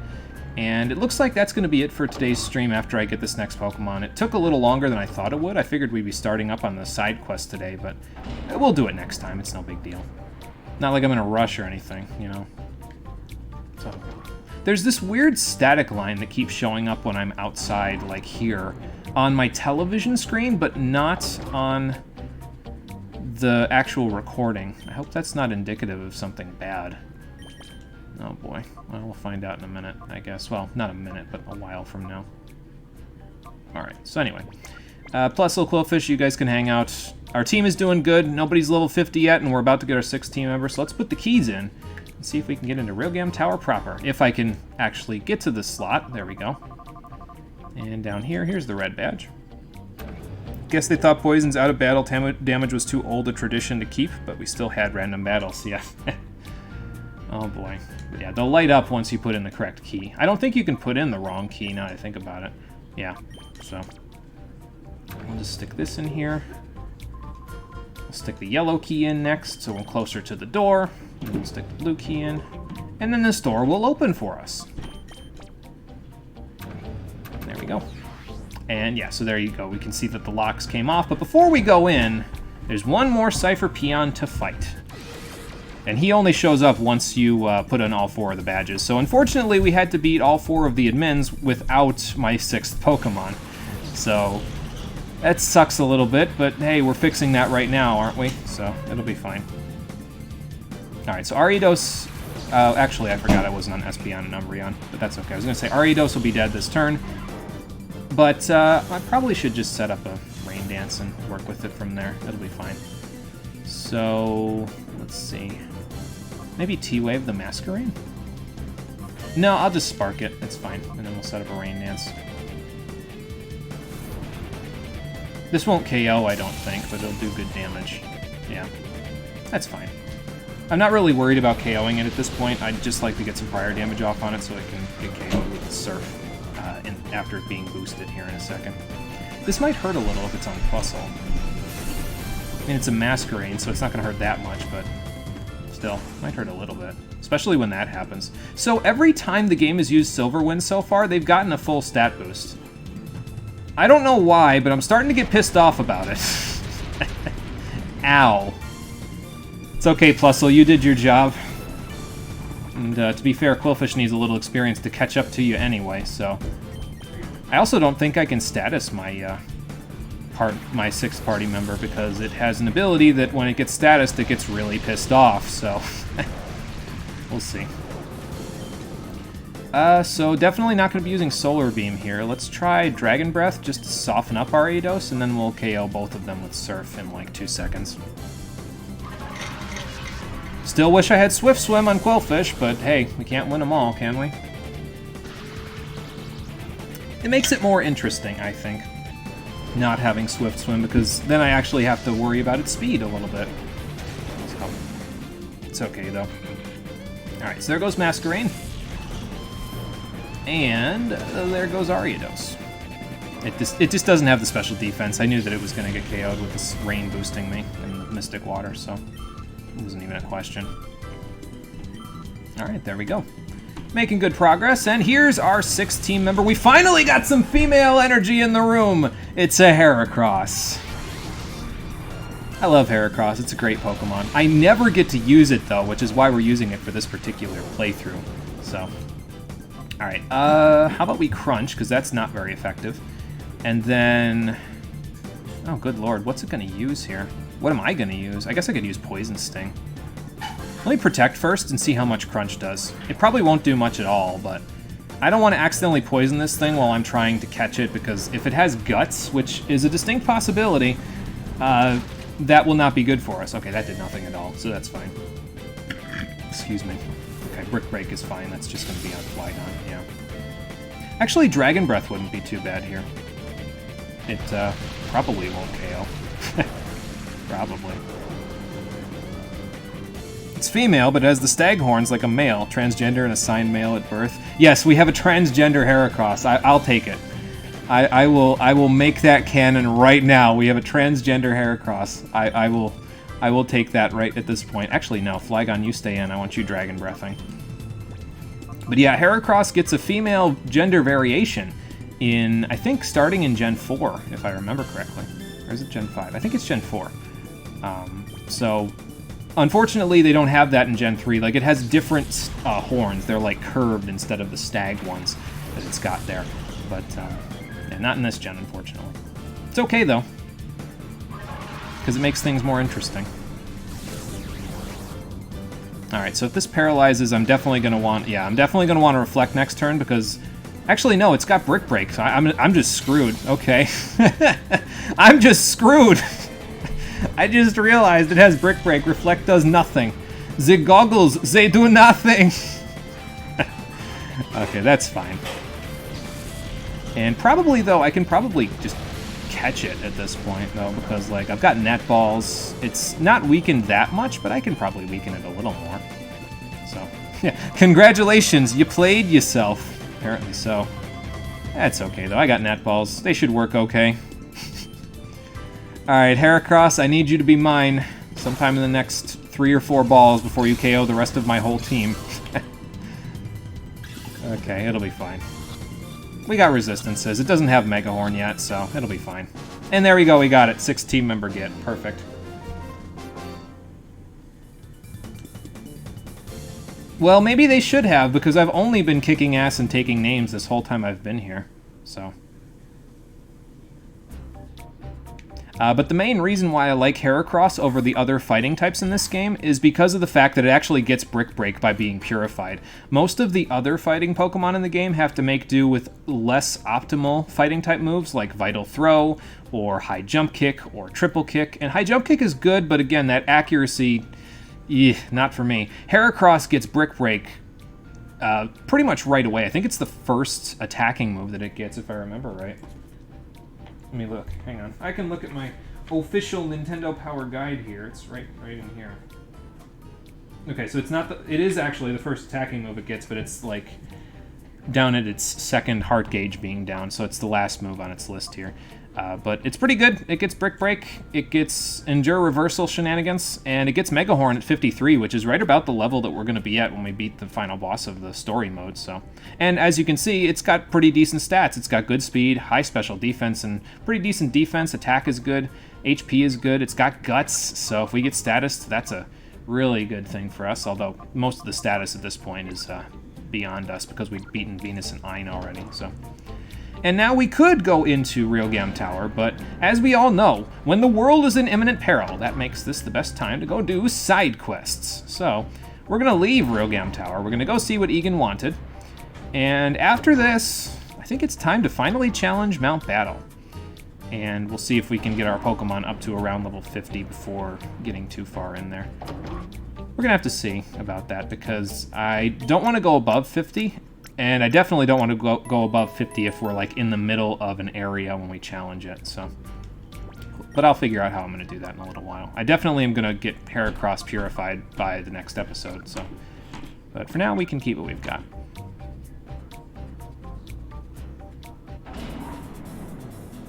Yeah, this will be the first time I'm using Heracross in a playthrough, actually. So, we'll see. It's pretty good. I know it's pretty good. It's got great stats. I've used it competitively before, so... But never used it in story mode in this game or any of the Pokemon games that I've played, so I think it'll be pretty good, though. We'll give it a good test run, even though it's coming in the 11th hour, but to be fair, this is pretty much only the halfway point. Because we got Mount Battle to do, we got battle mode stuff to do to get some Poke Coupons, we got the final boss fight, we got the post-game stuff to do, so yeah, we've got a lot to do here. But actually, I should go to Egan's place first before I go to the Pokemon Center and call it a day. So let's go do that. And actually, this gives me an opportunity to see what this guy's Taillow has today as well, because I didn't check that before I left today. So let's go see. Yes, there are a few more Shadow Pokemon before Nascour. The menacing-looking Twigman, yes. Yeah, there's, let's see, 1, 2, 3, 4, 5 more Shadow Pokemon to catch before Nascour. So there's quite a few, but pretty much there's one more that we can catch before we hit a point of no return, and it's like right in front of the door of the final boss fight. So I said, you know what, we'll save that for later, so yeah. Yeah, comparing Nascour to Dakeem, yeah, he's a twig by comparison, for sure. Like, Christ, yeah. Alright, what do you got today, Taylor? An Aspear Berry, okay. Aspear? Shall I give you despair? Yes, you can give me despair, that's fine. But that cures frozen condition, if I recall correctly. I don't know, I haven't used one, like, ever, so... oh, let me give Giga Drain to Flygon before I forget again. And I think the rest of these TMs we can basically just sell. Like, I don't ever think I'm ever going to really use them. So, if I had gotten rid of Snatch or Taunt for Umbreon, I guess I could have, but... Alright, so let's get rid of Solar Beam. We won't need that ever again. We'll keep Giga Drain for now. I think eventually I might be able to get more Power Point ups in this game, but... I'm not going to use them on Giga Drain because, again, we only really need it for, like, if there's a Water and Ground type or a Water and Rock type or something to that effect, so... I'm not sure if I'm going to use up Toxic, to be honest, because the only Pokemon in the team that I think I might give it to is Umbreon, but Umbreon's moveset is really, really good. Like, all of these will come in handy. I may eventually use up, get rid of Snatch for Toxic, but I definitely want to hold on to Snatch. It's really useful in the final boss fight of this game, so I'm going to hold on to it for now instead of getting rid of it. But yeah, I might keep Toxic, actually, just for the post-game, maybe. Hey, Bella, what's up? Well, you know, if we were hurt, we'd just go to a Pokemon Center, so... Yeah, you sent me an email, but it got cut off, unfortunately. Yeah, you mostly were greeting us, so... Fair enough, that's why we came in here, so... Oh, okay. And for coming back to talk to Egan, you get the Master Ball, the best Pokeball in the game. Well, we will do that, Egan. Eventually. And yeah, if you, decided that you wanted to use the Pokeball glitch in this game... Okay, this is nothing new. I figured they'd have something else new on the news at this point, but they don't. Yeah, if you wanted to use the Pokeball glitch, you could use the Master Ball to catch every single other Shadow Pokemon in the game without using it up, because you can just move it to a different slot, and there you go. So, pretty much, if you want to use... Excuse me, Nora, sorry. Didn't want to push you all the way to the door. But yeah, if you wanted to use the glitch there, basically you just use it on the first turn, move it to a different slot on the second turn, and every single Shadow Pokemon that you can catch after this is guaranteed because of the glitch. I'm not going to do that, though. We're going to use it on a particular Pokemon a little bit later. We'll probably use it in the final boss fight, so... But, yeah, so that's just about that.